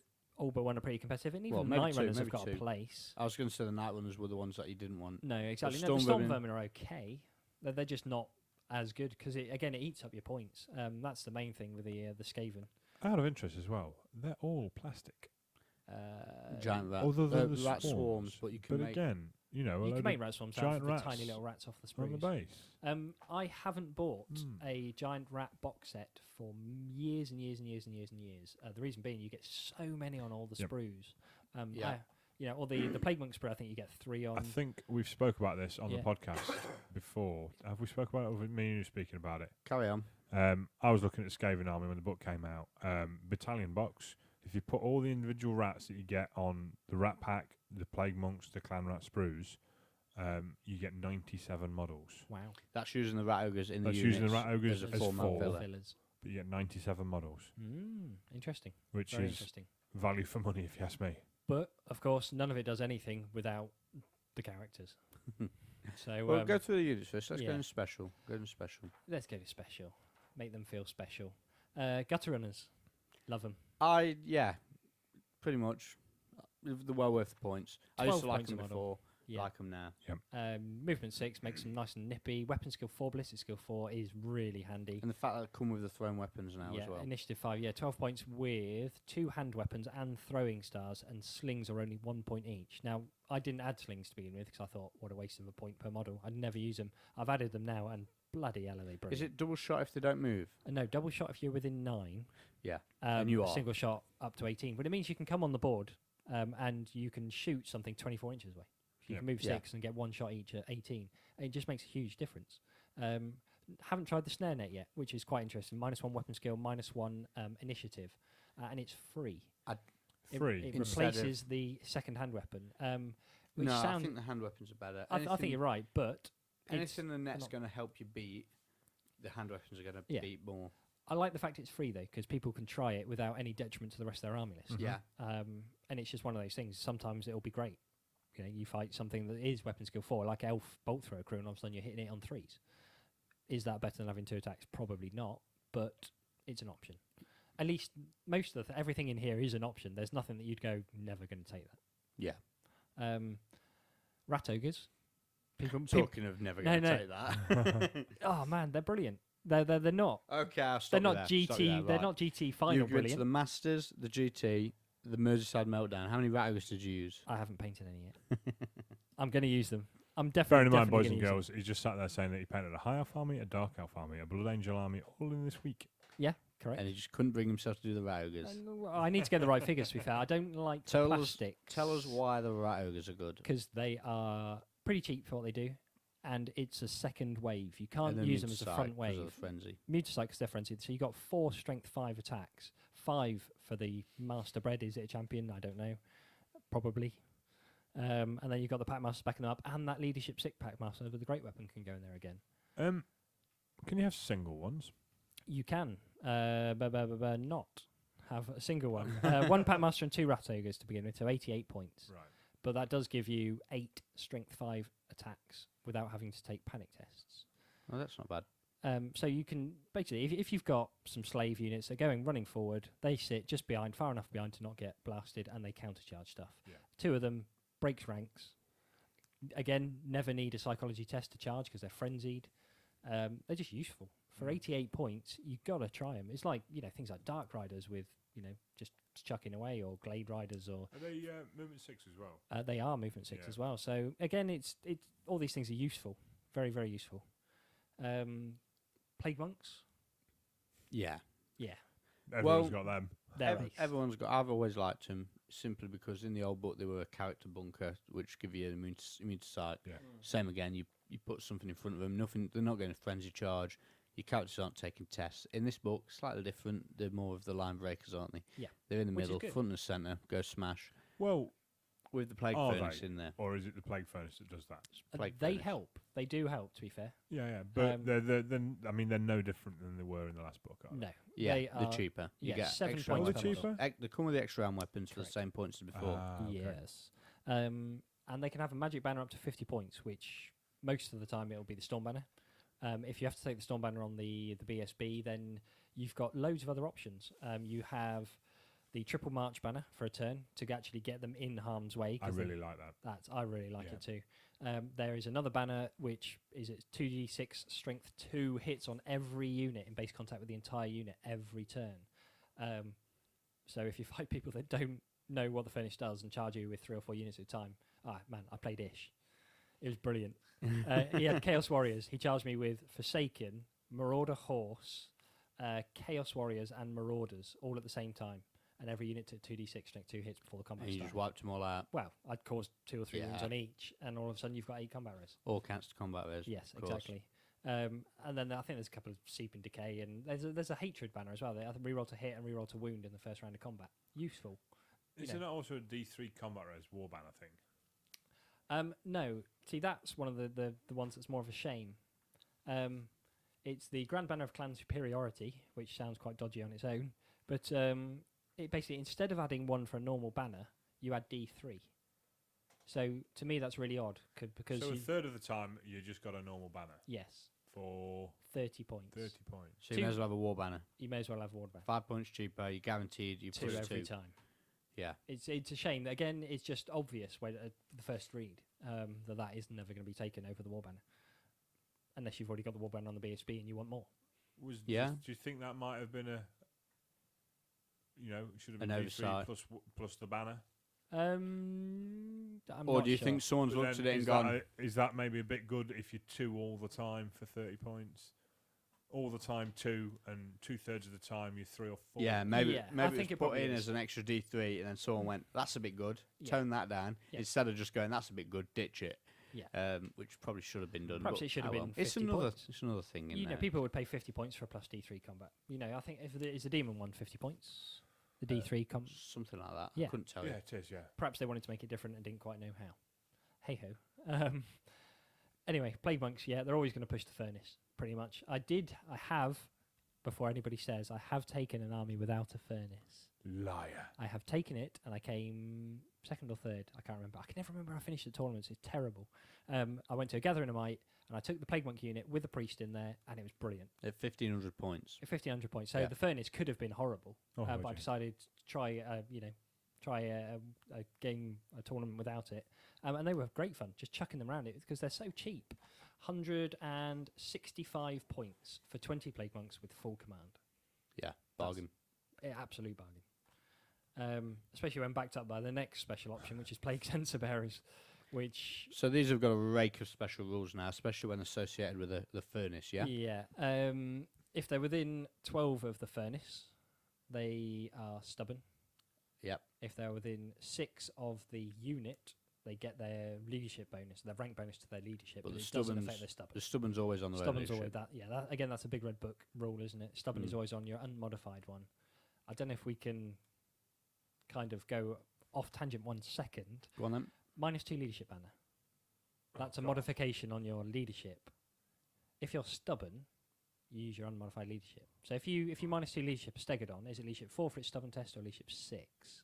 Without checking the exact wording, Took from us a what book. you've just said, I'd say it uses its always stubborn, always uses its own leadership. Yeah. This is the realization we've come to. Obviously, Yeah, basically. it's a real funny one because I don't know if people out there have been playing the -2 leadership banner all sorts of different ways, I assume. But if you use your general's leadership, it replaces yours. Or Right. use it instead Stubborn of yours. units use the leadership value on their profile. Is that what it They says? always ignore break test modifiers regardless of how much they lose combat by. This means, for example, that stubborn troops with a leadership value of 8 will only ever break on a 9. Or Oh, there you go then. -2 leadership banner. Unless it says it alters your profile. It just doesn't. It says it's a -2 modifier on your leadership. That ignores the modifiers. no. there's- We'll always use it on whatever's on their profile. Yeah. Does There you go then. the banner alter your profile? Don't think so. I don't think so. I don't think the wording will say profile. But Is it supposed to? but then does the wording for anything adjust profile? No. Like we said earlier about the speculum. Yeah. I'll tell you what, let's wait for the new edition. Nothing will be stubborn. Playing Centre Bearers, how- do we need to talk any more about them? Well, I think we do. yes. Play Um, Sense Bearers. Okay, these are my views on it. You go to a tournament, 6 games, okay? So your first game, you rock up and you play someone random, maybe not as experienced. Your Sense Bearers are going to be awesome. They're going to run riot through the entire army. However, when you come to play a good player, I can't see you getting anything out of the frenzied skirmishers. I think there were I more of a agree. liability. I think, though, you can use that to tie stuff up for a few turns. I still think you can use them in a way, but not in a clean their clock out way. Is my new favourite phrase, as we found out in the last podcast. But in a just tying up either really good stuff. I think your Dragon Rider in our game 2 weeks ago went for the Sense Bearers, made a beeline specifically to try and sort them out. So it took him a turn to move into position, a turn to go through them, and then a turn to possibly reposition. You see, I saw that as the other way. What I saw was my dragon going into the middle of the army, using your Sense Bearers as a meat shield against your cannon and your Doom Wheel. He still died to the or- cannon the turn after. Yeah, wait, Doom. Doom Wheel. Was it? Oh yeah, it was the Doom Yeah. Wheel. Sorry, yeah. Yeah. Yeah, died to the Doom Doom Wheel. can still get him though. Exactly. It doesn't matter if he's in combat or It's not just in gotta be the combat. The Doom Wheel nearest. gets It's him. the cannon. The Doom Wheel, you can stick stuff in front of and in Yeah. the way of. But Well, kind of. I don't know. I see it as you clear them all off in one go with a dragon, and it's panic on anything near. And like I say, your Yeah. cannon can't shoot that turn. But I think again, it's similar to what we said about the small units of chaff. You've got to be careful with them. Yes. They're a frenzied skirmisher. They could go anywhere if you're not careful. Yeah, I think they are one of the best units in terms of if you tactically get it right, they're brilliant. but you can tactically get it right as much as you like. You can get into combat and kill 3 of your men with gas. The 4 that's left doesn't do a lot, and you. 4, have you seen 4? 4 rip anything to pieces. You know what? They won't rip to pieces, and I did this twice. A steam tank. Steam tank, correct. Push the steam tank forward. Give it both flanks. 2 units go in. Yeah. And they all die. You buffoon. I charged a steam tank with 6, and I died in 2 rounds of combat to my own gas test. All Yes. 6 of them. It was brilliant. Yeah. No, I mean, I don't know. You're right. I Go on. I can see why people really like them a lot. They seem to me like they're just too. I know when I used them in the last edition, they weren't as good. They weren't as hard hitting. But every single time I needed them to go and kill something, they seemed to kill themselves, cost me the game, cost me points. Where They don't anymore. They're so much more reliable now because they've got 3 attacks, 2 and the frenzy. It's 50% more combat effective than they were last time, which is huge. You can have 1 guy and it will kill a hero level character most of the time. You can have 2 guys and you're probably coming close to standing against a unit with ranks and outnumber. You've got 3 of them and you'll probably beat a ranked unit. It's an odd thing. but you use them more against the armies that you perhaps need a little bit of help. Against undead, they're just phenomenal. Yeah. And against undead, you do need help because obviously they've got as much static res as you. And when that's just as important, it's something like the Sensor Bearers that tips the balance. Again, if you use them well, they're going to be brilliant. If you use them badly, or if your opponent plays very well against them, they're only 96 points for 6. Who cares? I think Yeah. that's probably the key. that's the key as well. Is don't have 9 of them. Oh, no. Don't think you need it. Do you know what I mean? Next unit, Jezzails. They are exactly the same as they were in the last edition, with, well, I say exactly the same with 2 minor differences. There's a good bit of English for you, just like the book. They don't skirmish anymore, which is huge, because you can just avoid their arc of sight. But they do get their arm save in combat. Their 4-up armor save from their Pervase is combat as well.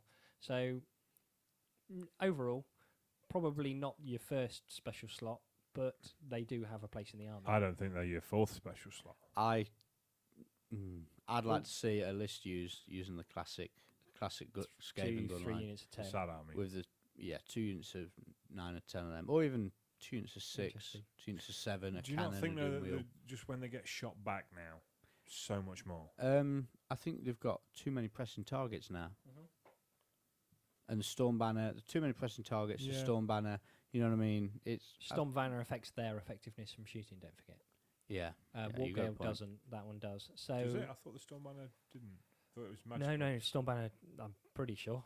Unless I've been screwing myself over. I'm pretty sure the Are Storm you Banner... looking for the book there while you're got it in it's front of you me. reading Yes, it? I know, it's a long I day. thought all non-magical, or it's just non-magical for the Storm Banner. Non-magical missile attacks that don't use their ballistic skill to hit need a 4+ to shoot. So everything, even flamers, are at -2 to hit.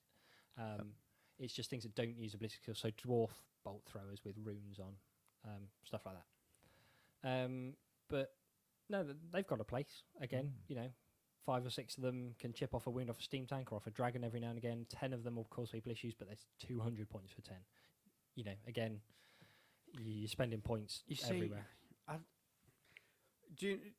don't know. The gut runners are good. The gut runners are really good. And then you've got the Plague Monks, which are great. You've got to have, or so you say you've got to have. The Sense Bearers, you reckon you've got to have. Again, you struggle to get them in. But the Skaven match against the Empire is a nightmare. If you've got a unit of 7 or 8 Jezzails at the back of the table, does that all of a sudden give the steam tank shits? No. You don't think? No, not in the slightest. He can avoid them. Very, very, very, very, very easy. But then you deploy them in an area you don't want the steam tank going into. Yeah, fair enough. Control the space, boys. Yeah. But if you really want to push the game with them, then they're not going to just control space, are they? You're going to actually have to kill something. People aren't going to land in front of them. They, an arc of sight is quite easy to avoid. You can actually land in arc of 1 or 2 of them, and if they want to shoot you, or even half the unit, if they want to shoot you, fair enough. They're wasting the other half of the shot. So And they still got to roll to see if they die. yes, I don't know. I still like the Jezzails, and I've not seen anyone using them. Probably for a reason, but I do. Will Goodwin had a unit against me at Sheffield. He had a monks with the furnace, 2 sensors, and Jezzails. And they didn't do anything. In fairness, so that was the fog scenario. So there's probably a big hang-up with the Sad Army from the last edition. I don't think anybody wants to trawl out a unit of 10 Jezzails and stick them on the table because people will go, harking back to old times. I think so. There's a little bit of peer pressure there, which is possibly a good thing. Who knows? Talking of peer pressure, why don't more people take Poison Wing Globadiers? Do you like them? I think they're great fun. Again, if you're going to a serious tournament or you want to, you're playing for the love of the game and for trying to be the best you can with the list, you're probably not going to take many of them. did Neil not take them to Merseyside? Yeah, Neil is a big advocate of them. Yeah. And more for him. But again, he's put them in positions whereby they could do something, and most of the time they've just ran away. Yeah. So 10 points a model. They're great fun, but you minimum unit size of 5 now. So again, they ain't cheap for a leadership 5 skirmishing unit. I think again it's hard to see past 2 sensors, plague monks, gut runners, isn't it? Yes. Because of the price of them. 65 Yeah. points for the gutter runners, 2 lots of 96 for the plague sensor bearers, and 220 with the 20 odd plague monks with a storm banner. You haven't spent many points. It's one of those things, isn't it? So the favourite section. The favourite section, yeah, rare. I'm going to start at the bottom, actually, of the page. The Plague Claw Catapult Am I the only person in the country to have taken one of these to a tournament so far? I do hope so, to be honest. It seems that way, doesn't it? Did Wayne? No, Wayne didn't have one, did he? A chef. I don't think so. No, he Chaz had didn't. a No. cannon and a catapult. Yeah. A bit rude when everyone's been forced to bring rank units. It wasn't Chaz threw deliberate. templates at them. It did nothing. It did one thing in the last game, and I'd already won that, and that was against another Skaven army. It's 10 points more than the cannon. Yeah, you're going to have the cannon. Yeah, it's large template. Works it's like a mortar, I suppose, and it's strength 2, no arm save. I believe it's 1 wound as a panic test. Again, it sounds great. That's only actually better against the lower tier armies that are taking psychology tests, and you're probably going to beat those anyway. That aren't toughness 4. That aren't, yeah, exactly. That aren't toughness 4 and running at you anyway. It's a bit of a shame because it's great picture, nice background. Ish did me a fantastic conversion using 2 of the old Screaming Bell frames and the massive fume addled whatever you want to call it, the big massive sensor Wrecking off ball. the furnace. Yeah, exactly. As the throwing arm looked great. Unfortunately, it's not very good. In fact, it I cost tell you what, me it would be lots of good points. against. Go on. Beastmen. Because we need help against They wouldn't like it at all. Oh, they wouldn't. Would they? Oh, dear.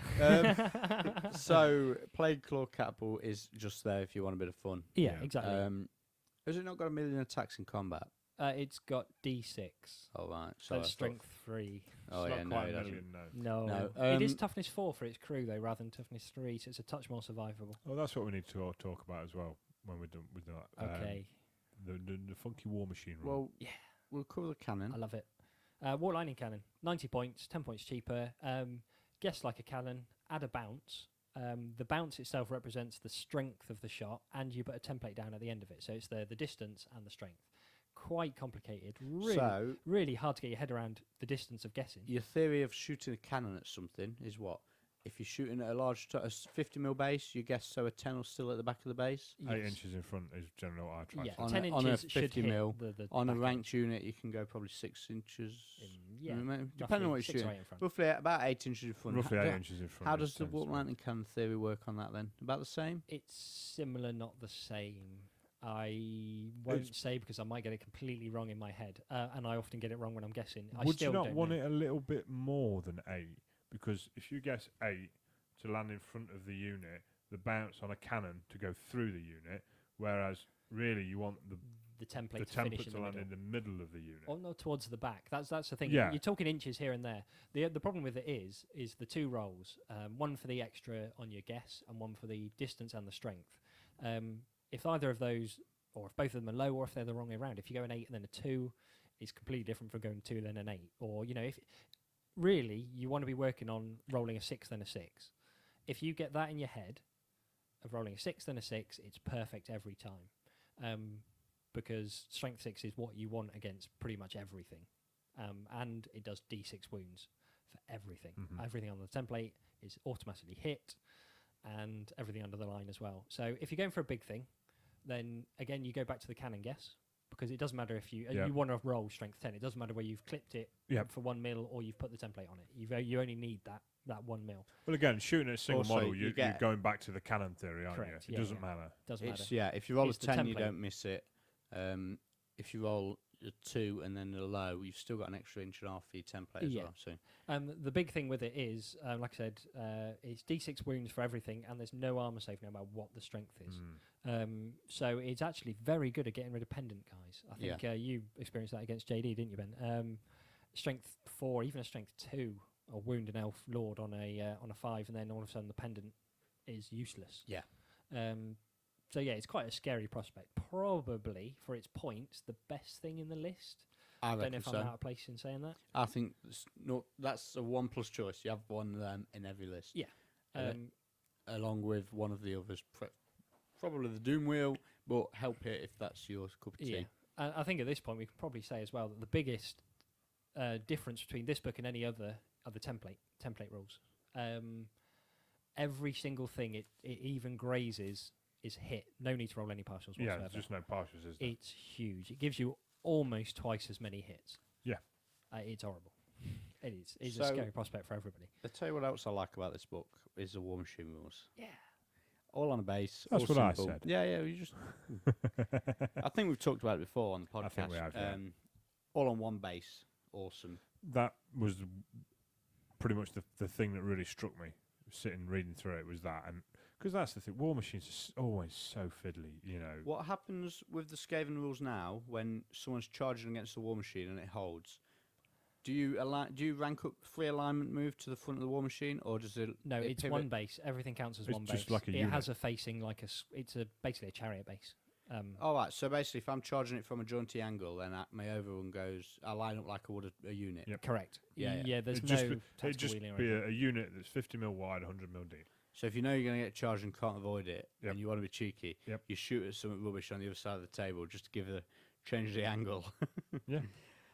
One of the biggest differences as well, though, is when you flee, because it's all one profile, you're taking the War Machine with you, and it's automatically destroyed for both of those. It's called the lumbering or ponderous War Machine rule, which means there's no spike in a War Machine and free overrun, which is probably the most annoying rule, along with the Strength 7 auto destroy for chariots. It's probably the most annoying, something you can't do anything about Yep. kind of rule. It's Yeah, definitely. Tactically, again, you're it's charging the very War Machine handy. gives the person who's controlling the War Machine no options. Correct. You can't flee. Well, you can flee, but he still gets his overrun. Yeah. It makes makes no it doesn't sense. do anything for the game. Yes. But yeah, I think that Hopefully, again- it's the way they're all going to go. well, Perhaps hopefully, it's an insight into 17th edition or whatever we're on there. you know, you use the higher toughness when you shoot it and magic it. Yep. And you use the lower toughness when you're in when combat. you're in combat. I Gives think you some protection from shooting, doesn't it? Yep. But it's only got 4 wounds and no armor for both of them, so they can be shot. Yeah. It's And they're only toughness 6. I'm sure I played someone recently and they've told me it's toughness 7. probably JD. More than likely, JD. He never has the book on him. He just makes things up. His ace. Okay, so talk to me about the filth at the top of that page. Doomwheel, talk to me. Yes. Your favourite thing in the list, I reckon. Yes and no. It would be my favourite thing if the FAQ wasn't so we're going to break it. It's lovely. I mean, I used to use, I think I had 10 of these back in the day, as old people always say. For 4th edition, I had a Lance formation of Doomwheels just because I was working at Games Workshop. They're about £4 each at weight price, and it was ace. They're great. 3d6 random movement. They are strength 6, toughness 6, 5 wounds, 4 up armor save, and then they have lightning bolts that hit like a bastard. You roll an artillery dice, and then you've got 3 zaps hitting the nearest thing, whether it's in combat or not, whether it's behind terrain, whether you can see it, whatever. It just hits. And it scares the bejesus out of everybody. Yeah, it does. The one thing that is a massive shame is the fact that it's rolling doom rules, which is its movement. The first line, I'm going to read this word for word just so I don't get it wrong. The doom wheel moves and maneuvers like a chariot with a few exceptions. Full stop. So all you need to do to that. Well, is- let me finish. Sorry. go on. To me, that reads like anything to do with movement or anything to do with maneuvering, you use the chariot rules You need unless to- it otherwise states it It there. needs to add one word: Go on. moves, maneuvers, and charges like a chariot, Charges is in the movement section. and it's done. Yeah, but So for me, it covers it already. Yes, to clarify, yes, it should have said that. The only exceptions are that it's got 3d6 instead of a normal written movement rate, and it can go through difficult ground and takes hits and stuff like that. So there aren't really many exceptions. Unfortunately, the powers that be have decided that you can now roll the 3d6 at the start of the turn and then just move it. And if you hit something, it counts as charging, whether it's behind you, whether it's behind another unit. There are a few exceptions. You have to go into the arc that you start in, not really a problem. But other than that, it's just terrible. It's an awful bit of rules writing in the first place, and it's an even worse bit of FAQing. And I really can't see tournaments sticking with it. It might be one of the first FAQs that pretty much all the tournaments just go, it's rubbish. I don't think it's the first. Well, It's maybe not the first. I think they should leave it as it is. The reason this is coming from someone who doesn't play Skaven and hates facing the bloody doom wheel, but Yeah. it's there. Everyone can download it off the internet. It's clear. You True. get one pivot. So if you do charge something you can't see, you know what I mean. You've got to pivot first to go in that direction. So if you do go in that direction, you're going in a straight line. So it's easy to. You can't. There's no whizzing around the back of a wood to charge something you can't see. Yeah. Because all of a sudden you got to pivot to face the direction, and then you can't turn again. Yeah. So it's not as game breaking as it was when it was played at the GT. No, that was insane. Yes. However, I think each tournament changing the bloody word into what they see fit. Am I right with that? You can pivot once, the way it's worded in the FAQ. Just checking his FAQ. Correct. It says, remember, it's just like a chariot, it can pivot only once during a charge. Yeah, there you go then. Yeah, you can't change your facing and then move and then pivot, can you? Because No. that counts as your pivot. So yes, but again, there aren't going to be that many things that you can hide behind around because of the Doom Wheel hits the nearest thing. You have to roll a leadership test to keep the lightning in. So you don't want to keep friendly units that are worth any points anywhere near it. So you're probably going to have open space around you. So it's pretty hard to avoid. But agreeing with Ben, it's in black and white. True. Do you know what I mean? I mean, we just said here about the War Machine rule as it is. Not a Mm. fan of it, but it is what it is. It's Yeah. in the book. It's black and white. Just play it. You Yeah. know, if you. I mean, we've had it recently where we've got 3 or 4 different comps for tournaments running up, and you get them round your head. If you start then going to tournaments where they are using the FAQ, they're not using their FAQ, they've made their own FAQ. Again, it gets round your head, No, I and agree, mistakes yeah. can happen. It does 100%. make it good, and it does break a lot of the rules. However, give it 6 months. Everyone will be used to it charging backwards. Yep. People know what True. to do against it, and it's good. I just feel sad when love a unit like that, and all of a sudden It's- they add stuff to it. They people kind of hate it. other people hate it. I hate sitting down at a table, putting all my figures down, and they go, "Oh, you got that and that and that," and it's kind of like, well, sorry, but yeah, I like it. I like the figure. So, Help It Bomb- Abomination. Yeah. Funnily enough, I've used it once when the book first came out in the office, and I haven't used it at a tournament, and I probably won't, because the perception is that it's mega broken. 250 points with the Warpstone Magic spikes. resistance Yeah, and magic attacks. You're never not going to take it with that. But I'm not 100% convinced myself. I think you're better off spending your 250 points on a Doom Wheel and a Warp Landing Cannon. Correct. Without a doubt. The Help It, though, it is good fun. It is. It good is, fun. yeah. I mean, we said almost straight away as soon as we saw the book that the Doom Wheel and the Lightning Cannon is the way to go. Yeah. But a lot of Um, people will say the Help It's the way to go. Because it's a big monster, it wrecks units at a time, it Yep. can come back after it's died, you can kill it, and a rat swarm can pop up, which can run off and Well, grab the table Yeah, quarters. again, like what Um, Ches said, the potential's massive. In reality, does it do that? I've not had No. one do that. Yeah. No. A couple of flaws. One is it moves like a spawn, so you choose Pick a a direction and direction. then roll the dice. Which And it's got to go the full distance you roll. exactly, I've heard that backfire. I think was it Tim Granenberg that was playing Michael, who had miasma off on a Nurgle bunker. So all your stats are down to 1, and he wanted to use the Help It to block the unit, knowing he was probably going to die when Michael charged, but he blocks the unit. He rolled way too far and hit the unit, and it died straight away. Yeah. Or it died in a couple of rounds of combat. Apparently, it was worse than that. Apparently, Really? it went in, spanned all his dice so he didn't kill it, and then it broke. Right. So he got a Yeah. free overrun. Well, having played with pump wagons, squig uppers, yes, it can be great. It can be equally as bad. Yes. Do you know what I mean? It can go 18 inches forward in the first turn when you Yeah. don't want it to. The When you thing- need it to go 4, it will go 3. It comes back to the strengths of the armies, its reliability, Correct. and the Doom Wheel is reliable. The Help It, while it's awesomely powerful, it's not reliably powerful. Yes. So yeah, Again, you've got to roll well on it. Mm. You know. Yeah. And one thing that you roll against one thing can be great, but against another it can be awful. The difference between that and the Doom Wheel is the Doom Wheel rolls its dice at the start of the turn, and then you choose what you want to do with it. Yeah. Whereas the Help It, you choose what you're doing with it and then roll your dice. It's huge Mm. difference. I also think it's probably a very similar thing to the Sensor Bearers. Against armies that it's great against, undead and things that can't run away, perhaps the odd demon army, Yeah. you've probably got other tools that can do the same thing, and it's a lot of points. A player that's pretty good and knows how to deal with it is going to deal fire with magic. Yeah. Yeah. 2 fireballs at it and it dies. Yeah, it's toughness Mm. 5. It's not, Toughness 5, no armor. You got Yeah. regen, but like I say, a Like I fiery say- blast, and it's all of a sudden you're starting to move 3d6 backwards. Yeah. Yes. A couple Get of it to fireballs at safety. it and Yeah, No. exactly. So again, and also as well, sorry to interrupt, if someone does start casting fireballs at you, it's something that you're going to need to stop. 250 points. And the other thing is, to be fair, as a Skaven player, if someone starts taking fire against you, wall of fire, Yeah. burning head, Everybody takes fire anyway. yeah, Yeah. yeah. Honestly, I've played what 40 Well, games now since the we'll book have, came a, out. we'll have a quick talk about the characters, then we'll talk about anti-Skaven. Okay. So- one quick thing before we go away from the Abomination.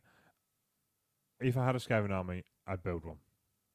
Yeah, you'd use it. You'd build one for the modelling. Yeah. I'd build one, I'd model it, I'd use it in an event, I'd put it in the cabinet. It's the Beast Book in one model, really, isn't it? Yeah. It's kind of, well, we've probably got more potential than the entire Beast Book in one figure, Yeah. but the modelling side of it is there. So Oh, people God, who yeah. model one will use one. And also as well, 60 by 100 mil base.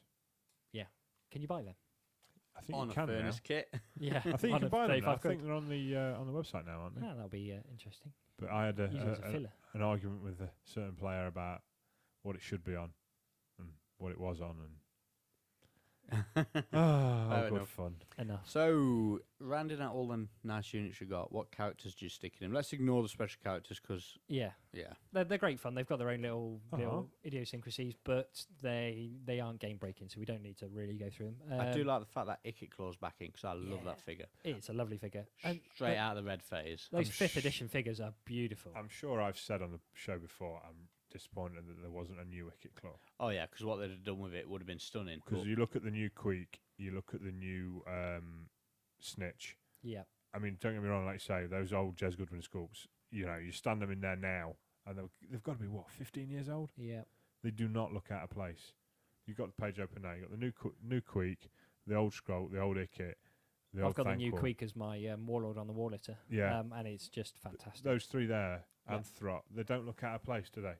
no. At No. being 15 years. They might look a bit 2D, but other than that, They've got the old paint schemes on them as well, which from the last book, which kind of work. Yeah. They haven't gone too far away from that. But on that same page, painting wise, is the Vermin Lord, which is the first Lord mentioned, and it's probably the weakest or the most underused of the 3 Lord choices because of the fact it can't hide. I'm kind of happy that it is because otherwise every army would have had a Vermin Lord, and that's Yes. probably not how it should No, be. It's from a 500 Fluff points. perspective. 500 points is a lot of points, but for a movement 8, strength 6, toughness 5, 5 wounds, initiative 10, which is more than the Bloodthirster, which we'll come to in a second, 5 attacks and leadership 8. It's a level 4 wizard that knows spells from wherever you want to use it, and it's got a ward save and it causes terror. It's just something different. What's your Bloodthirster story? Furnace Yep. with the champion. To basically, if you've got a Vermin Lord, the only way to use it is to pin something and then countercharge with it. Yeah. Because you can't get it shot, you can't get it charged.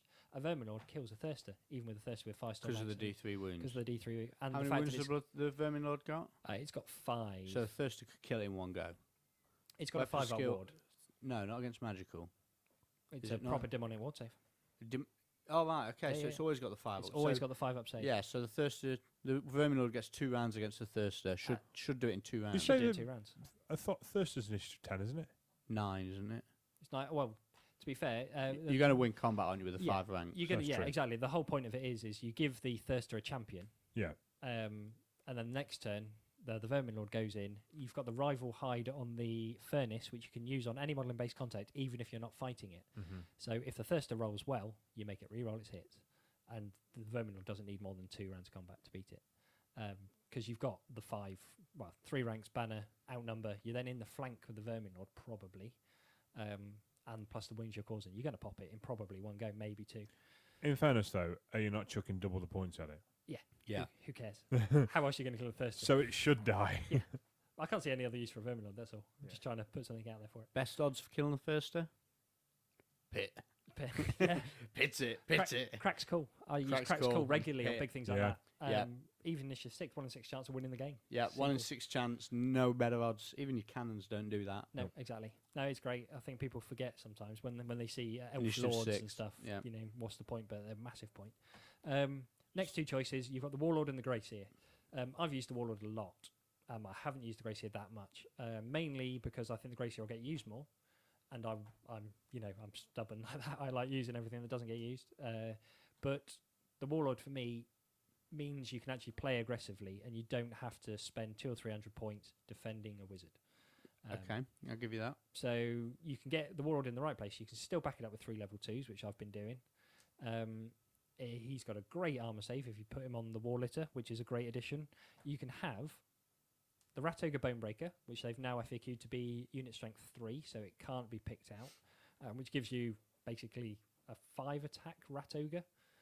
At strength 5, beating the crap out of ranked infantry. Really great fun. The war litter, which gives you only 4 strength, 4 extra attacks, but it gives you +1 armor save, so you can have a 2-up armor save with the enchanted shield. And the great pox rat, which is just a bit rubbish, which is a bit of a shame, really. What I like about the Warlitter and the Rat Ogre is you can put your Warlord in front of a unit on a corner. Yeah. So anything charging, just like 2 models have to hit the Warlord, Yep. which with a 1-up save or whatever he gets with his enchanted shield and his 5-up ward, which he normally carries, Yep. you're not going to get through. He's High very weapon skill, survivable. toughness 4. It wastes a lot of the combat res, which would normally be butchering the unit. Yeah. Exactly. And the other thing about being aggressive with the Warlord is he's not always front line, but he's up there with the second wave, and you're putting your leadership in the right place at the right time, which is really, really important with the Skaven. The Grace here is about 100, 150 points more tooled up, and you have to protect him like any level 4 wizard, I suppose. It's no armor. You need not only a bunker with full ranks for him for his leadership, but you need other units to stop people just sitting in front of you and charging you the turn after. Yeah. Because the magic isn't game winning. It chips and it chips and it chips. There are some spells in there which are great, which will make the odd unit flee, but there aren't any game winning spells as such. Do you not think the 13th spell, going with power dice and warpstone token spamming, chucking lots of dice, going for the 13th, It's no gateway. no, It's too hard to cast, isn't it? It's 25 to cast. So you're only going to do it with dice probably once, maybe twice, if you spend all of your points on power To be stones. honest, same with Gateway. You're pretty much looking for double 6. Is it not keeping it and saving it for a 5 miscast? Yeah, that's what I did against Yeah. Michael. The only time I got it off was on a miscast. But it's situational again. You have to have the right stuff in the right place at the right time. The thing is, to be honest, again, like you say, it's the same as Gateway. It's the people running around screaming, "Oh my God, it's Yeah. going to ruin Warhammer." It doesn't. The problem with Gateway, or the difference with Gateway, is that you can chuck 5 dice at it and get it off most times. You can't do that with the 13th spell because you're going to miscast as often as you get total power. And if you're miscasting with Warpstone Also- tokens, you're causing wounds. There's all sorts of other downsides to it. Yes, it's fantastic when you do get it off, but it can only be used on infantry. They have now FAQ'd that a character only goes down with it if there are less than 5 rank and file. So it's exactly the same as being shot at. So distributed like shooting. And if you've got a unit strength 5 character in there, you can't get them at all. And no matter how many models you got in there. So again, it's not fantastic. It's not a game-winning spell. It's great fun, really good for the background. Why it's 25 to cast, I have no idea. Surely if they pulled it right back down to, I don't know, 13 even, and made That'd have been good. it 2d6 infantry a turn or whatever, People would use it. You'd see it more. people would use it because Yeah. you can cast it on 4 dice. 5 will probably guarantee it as long as you don't miscast. The problem with it now is you're waiting for the miscast, as we said. What's your thoughts? Sorry, on removing 13 as total power?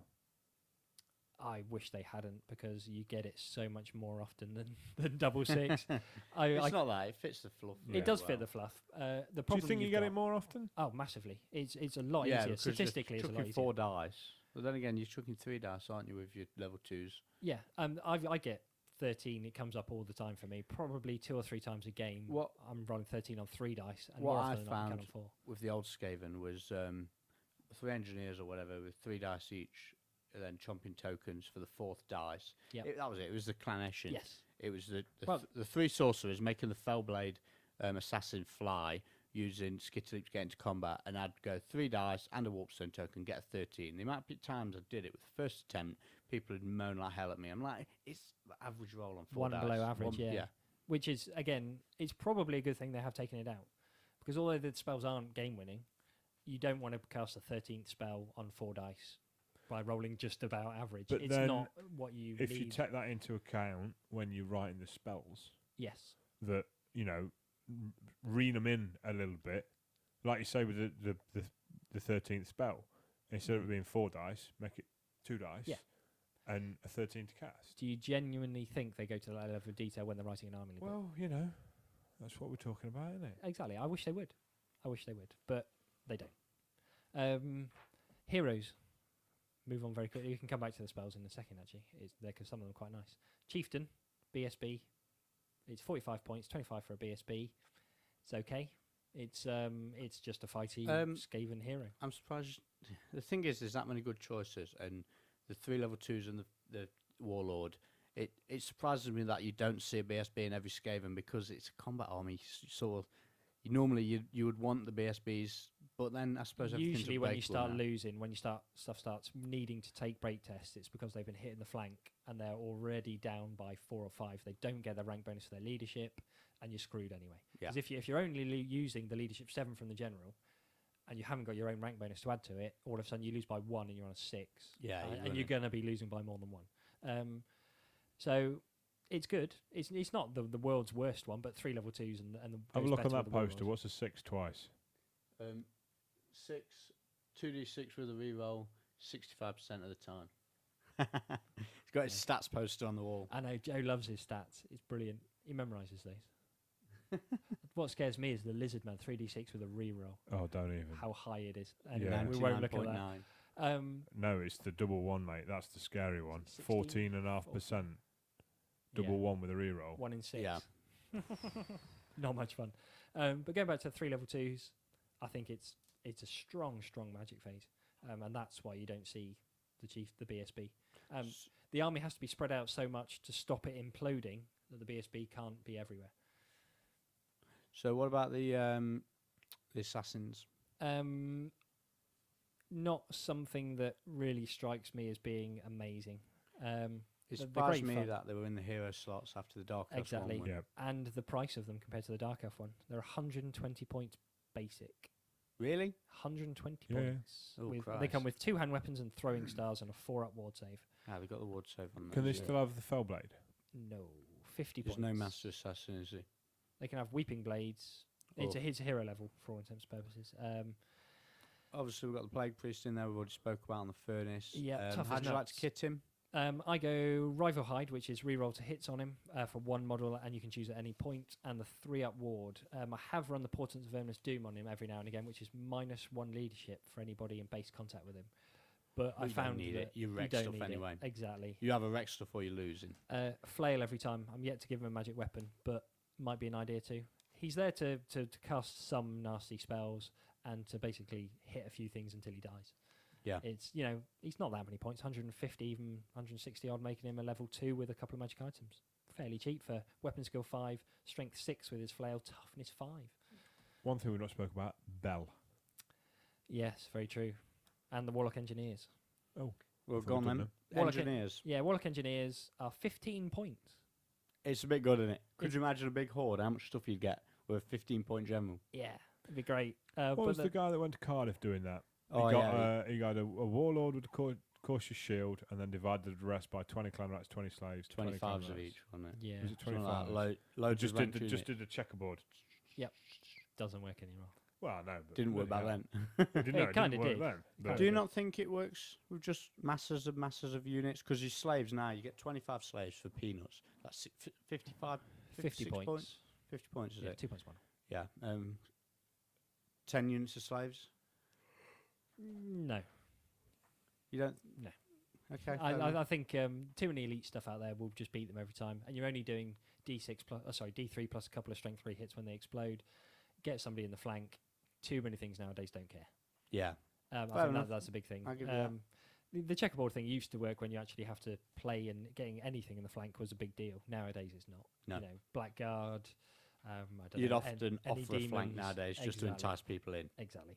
The Warlock Engineers, though, with them being, I think, level 1 for 50 points, level 2 for another 85 points, and the Warp Lightning now being D6 strength 5 as the one level, makes it just very simple, just to smack people. But it's the other spells that they can have as well, which is quite good, which we'll get onto in a second. But Bell, have you guys played against it yet? Yeah, I I have. played it a few times. Basically, when the book came out, Adam Hall was spamming a bit of everything, see what worked. And I think it's does what the Furnace does, but makes it more of a point sink and more valuable if it loses it. Doesn't fight, though, does it? I suppose not. Pretty much. You've got a rat egg on it, and then Yeah, some yeah. crappy clan rats around it. I'm not impressed. I love it. You love the bell? Oh, The God, model. yeah. The model No, is I just just- amazing. The whole thing of it, Hmm. I just think it's something that screams Skaven. Yes. Yeah. No, I completely agree. It doesn't add +2 power dice like it used to, and I think that is probably what's going to turn most people off. The chart is okay. Yeah. Does some help. The I biggest think problem for me is the fact 13's a bit disappointing. yeah, probably is actually. I'll turn to the page. But the biggest thing for me is the fact that it pins your Grey Grey Seer Seer in in one place, spot, yeah. and there are too many big things that can just go in and smash Yeah. everything. I Yeah. thought one thing I did like about it as well, now the Seer gets the 360 line of sight. He always did. Did he? Yeah. Did he? Are you sure? Are you sure? Pretty sure. Are you sure? Used to just yeah. scurry around the carriage. I like that. And the fact that you can decline a challenge as well. Yep. That's good. Here we go. 13 on the Screaming Bell. All enemy units within 24 inches take D3 strength 4 hits. Really good against units, elves, and avoidance armies.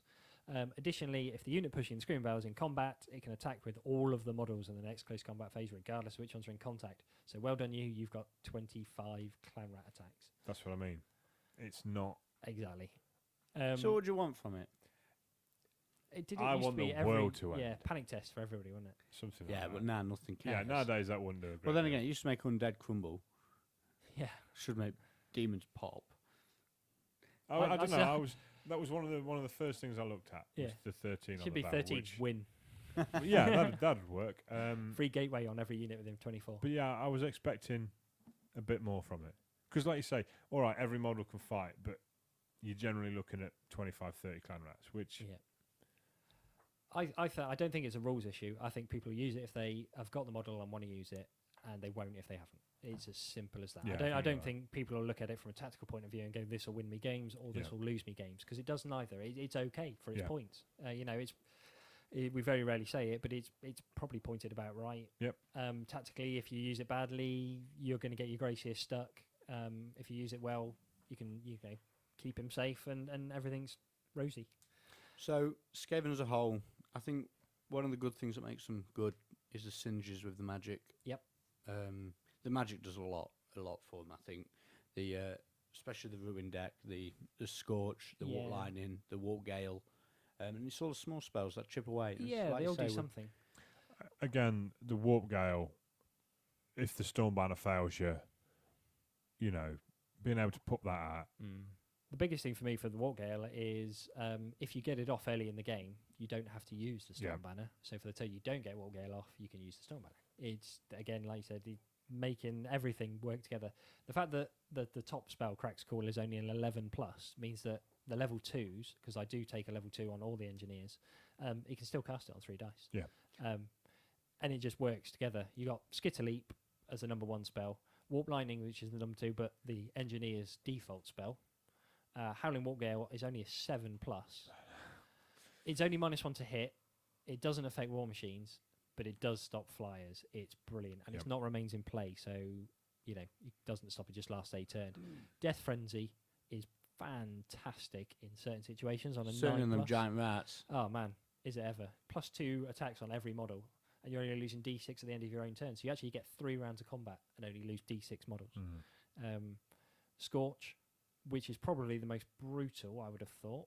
It's the most blatant. It is. Brutal It is spell. now with the new template rule. Yeah, small template, anywhere within 24 inches. Any model touch suffers a strength 4 hit. It's flaming. All wounds caused by the spell. Single wound caused by the spell causes a panic test. So it's got everything going for it. And it's Yep. a 10. So on average, on 3 dice, you're going to get it off. Again, great against Beastmen.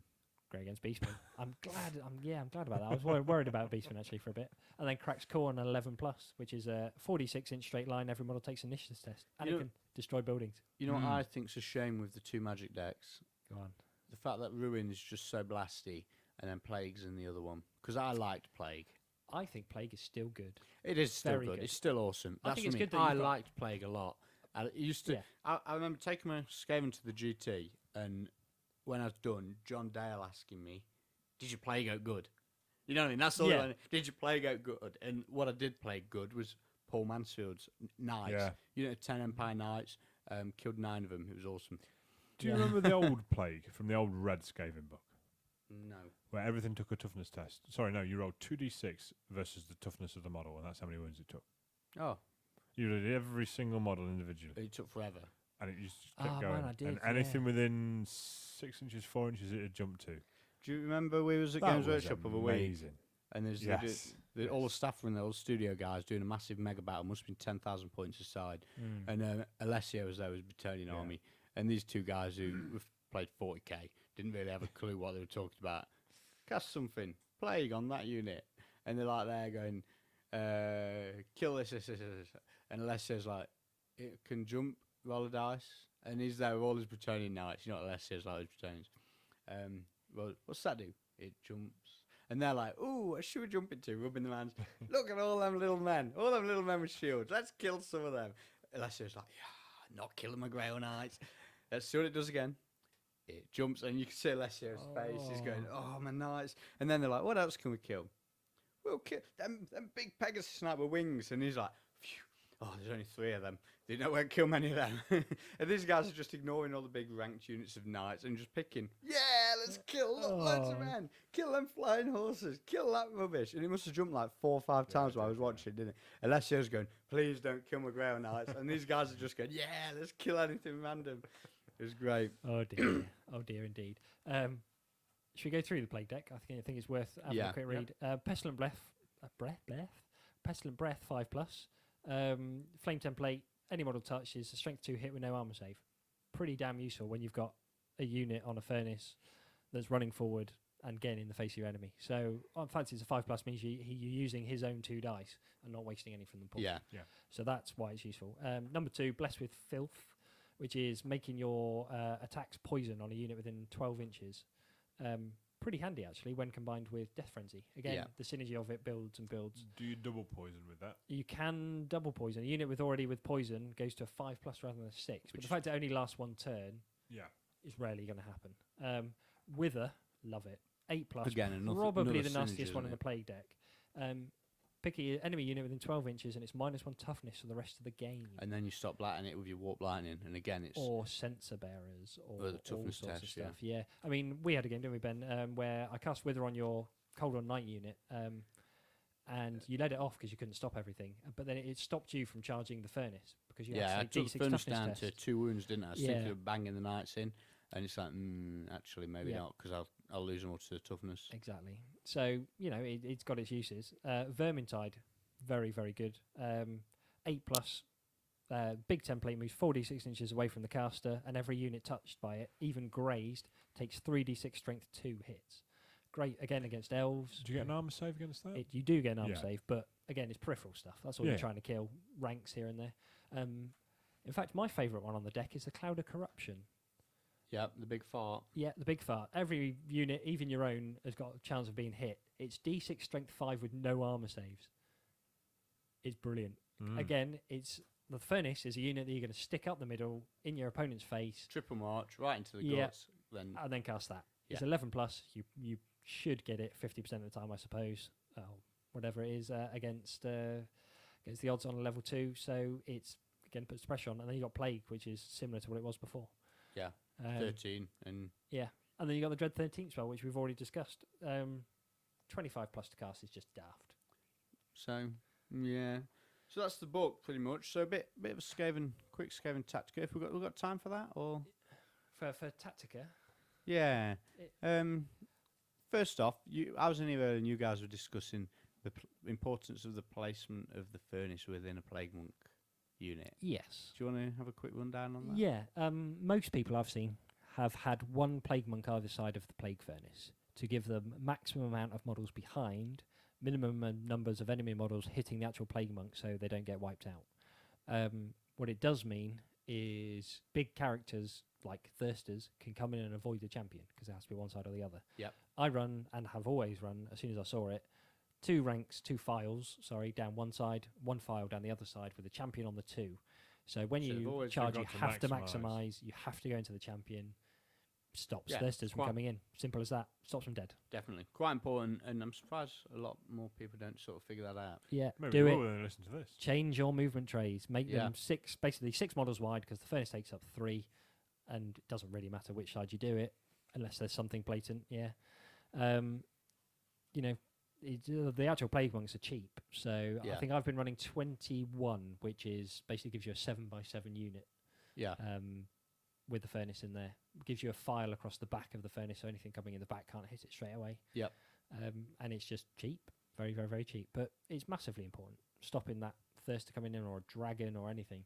If you can absorb the hatred off a black dragon on a shitty champion, Yeah. it's done its job, hasn't it? Yeah. Oh, of course it has. Yeah, definitely. Well, again, all the else, you're taking the strength 7 away.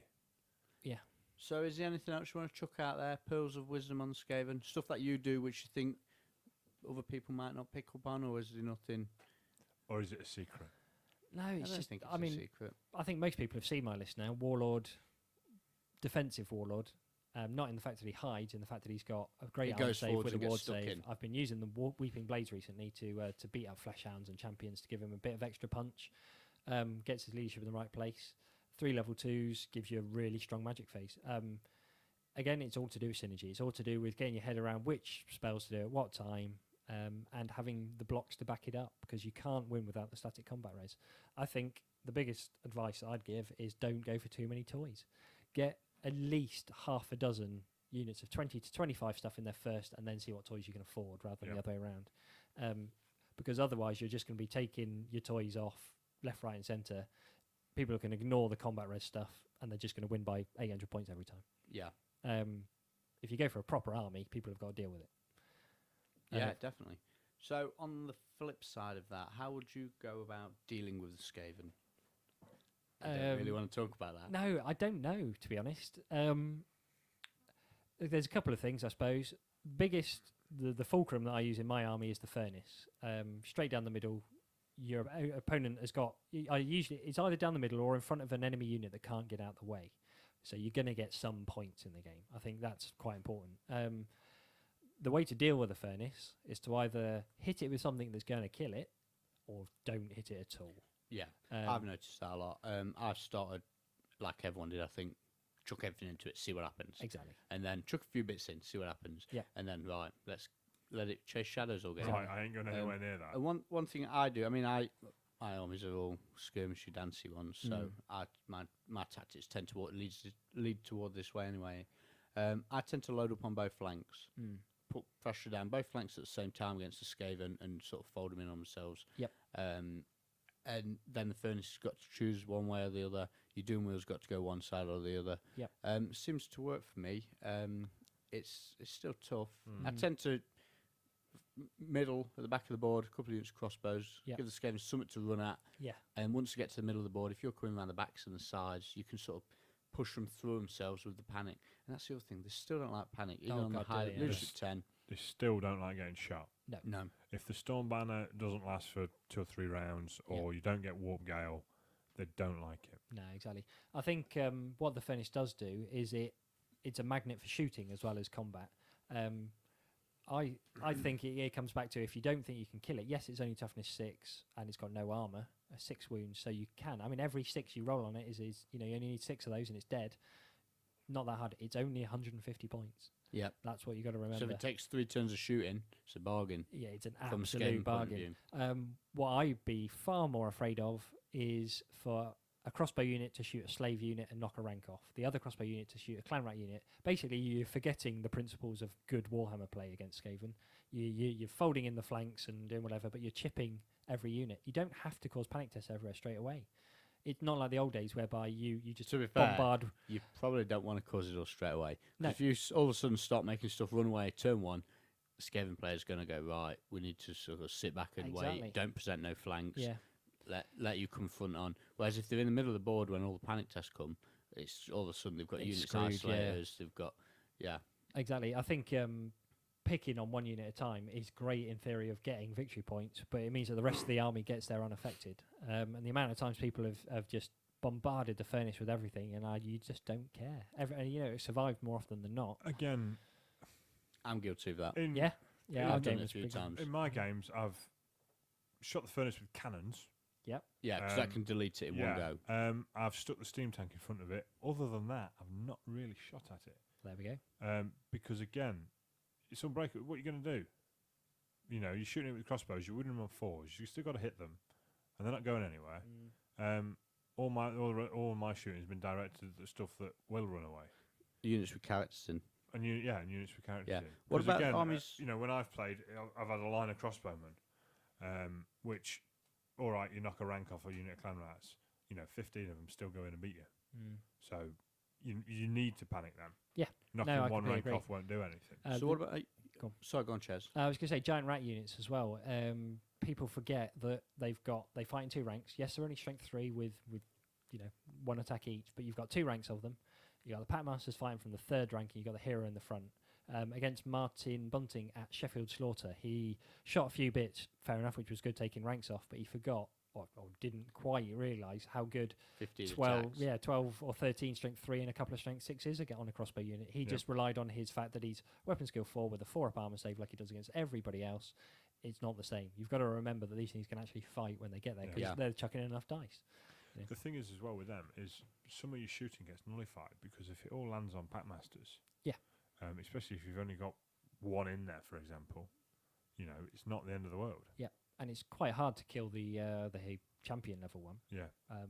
Unless you get sustained number of hits on him, because you're only hitting him split between the other Packmasters, and then it's only 1 in 3 to actually hit the Packmasters. He's toughness 4 with 2 wounds. Yeah, it's brilliant, absolutely brilliant. So I think that's. Oh, just one more question.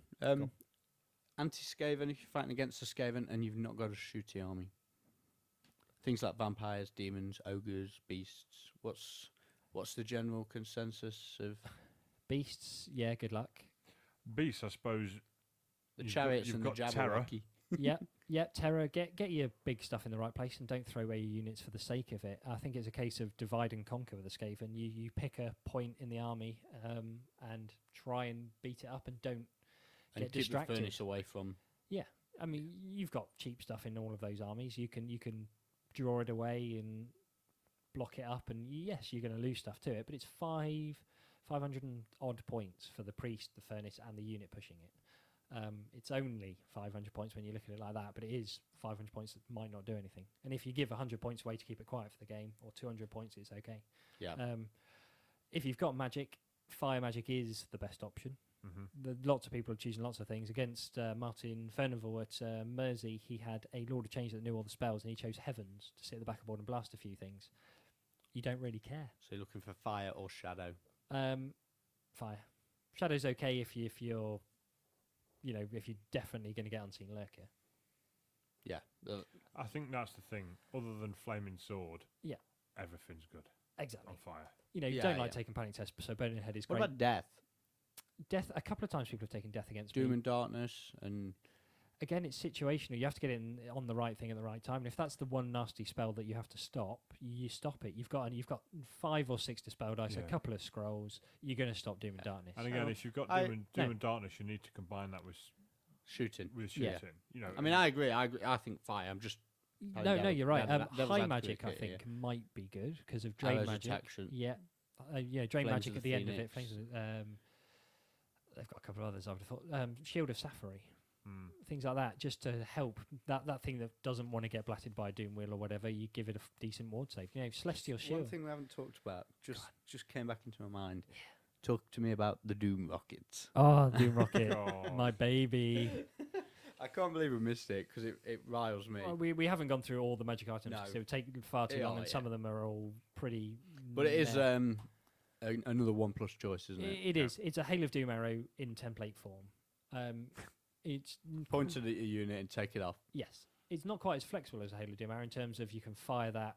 You can fly 20 and fire at 30, so that's a 50-inch guaranteed get around the back of somebody. The Doom Rocket's a little bit more random, but you choose a number of dice between 4 and 8, 4 and 10. Jesus wept. And point it in a direction. You don't need to have line of sight or anything. You roll your dice. And that's the distance where you put down the large template at strength 5. Yeah, and you can point at something you can't see. You can point at something. If you rolled 3 or more 1s, then you roll on a miscast table, and it can be very, very bad. You put it over yourself, or roll a scatter dice to choose a new direction or whatever. But you don't need to, because you can just walk forward, and then fire at 4 or 5 dice, and it's pretty easy to get between 14 and 17 or 18 inches. Yeah. And you just take off a unit. Strength 5 will pretty much wipe out most things. Do you tend to try and fire it early? No. Or do you save it? It's exactly the same as a Hail of Doom again, in the fact that you can use it on turn 1 to great effect to cause good panic tests whilst they're near, but the longer you use it, the scarier it is. The longer you wait to use it. Because later in the game where you've got that bunker that's got nowhere to go, blat it. Yeah, definitely. If you use it too early and they pass the panic test, they just jump into another bunker. or things to that effect. It's just great. Yeah. Combined, and the fact that it fits 30 points for that and 20 for the condenser is just a no-brainer. Unfortunately, it's a no-brainer. But why was it not 31 points? Oh, Well, why isn't the condenser 25 points? yeah, of course. That would So- make it I think that's enough for Skaven coverage. I'm sure we've missed some stuff. And I'm pretty sure we've missed. I'm all sure loads. we've I need my tea, so perhaps talked we'll way revisit too it. long about some stuff.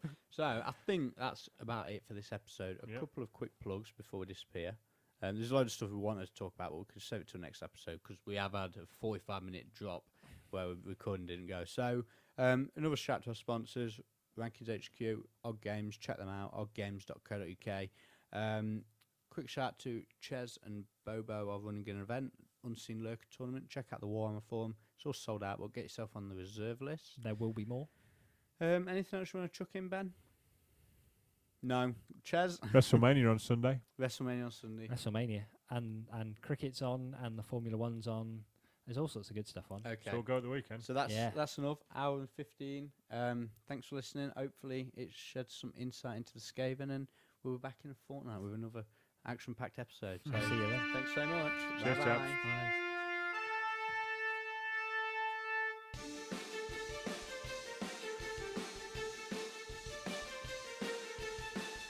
The preceding podcast was brought to you by Ben and Ben Productions.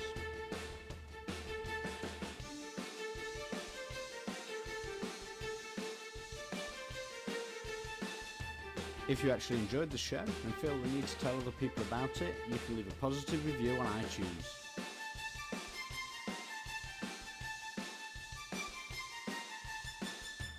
You can contact both your hosts at thebens@baddice.co.uk, or you can contact us individually on Ben Curry at baddice.co.uk or Ben Johnson at baddice.co.uk.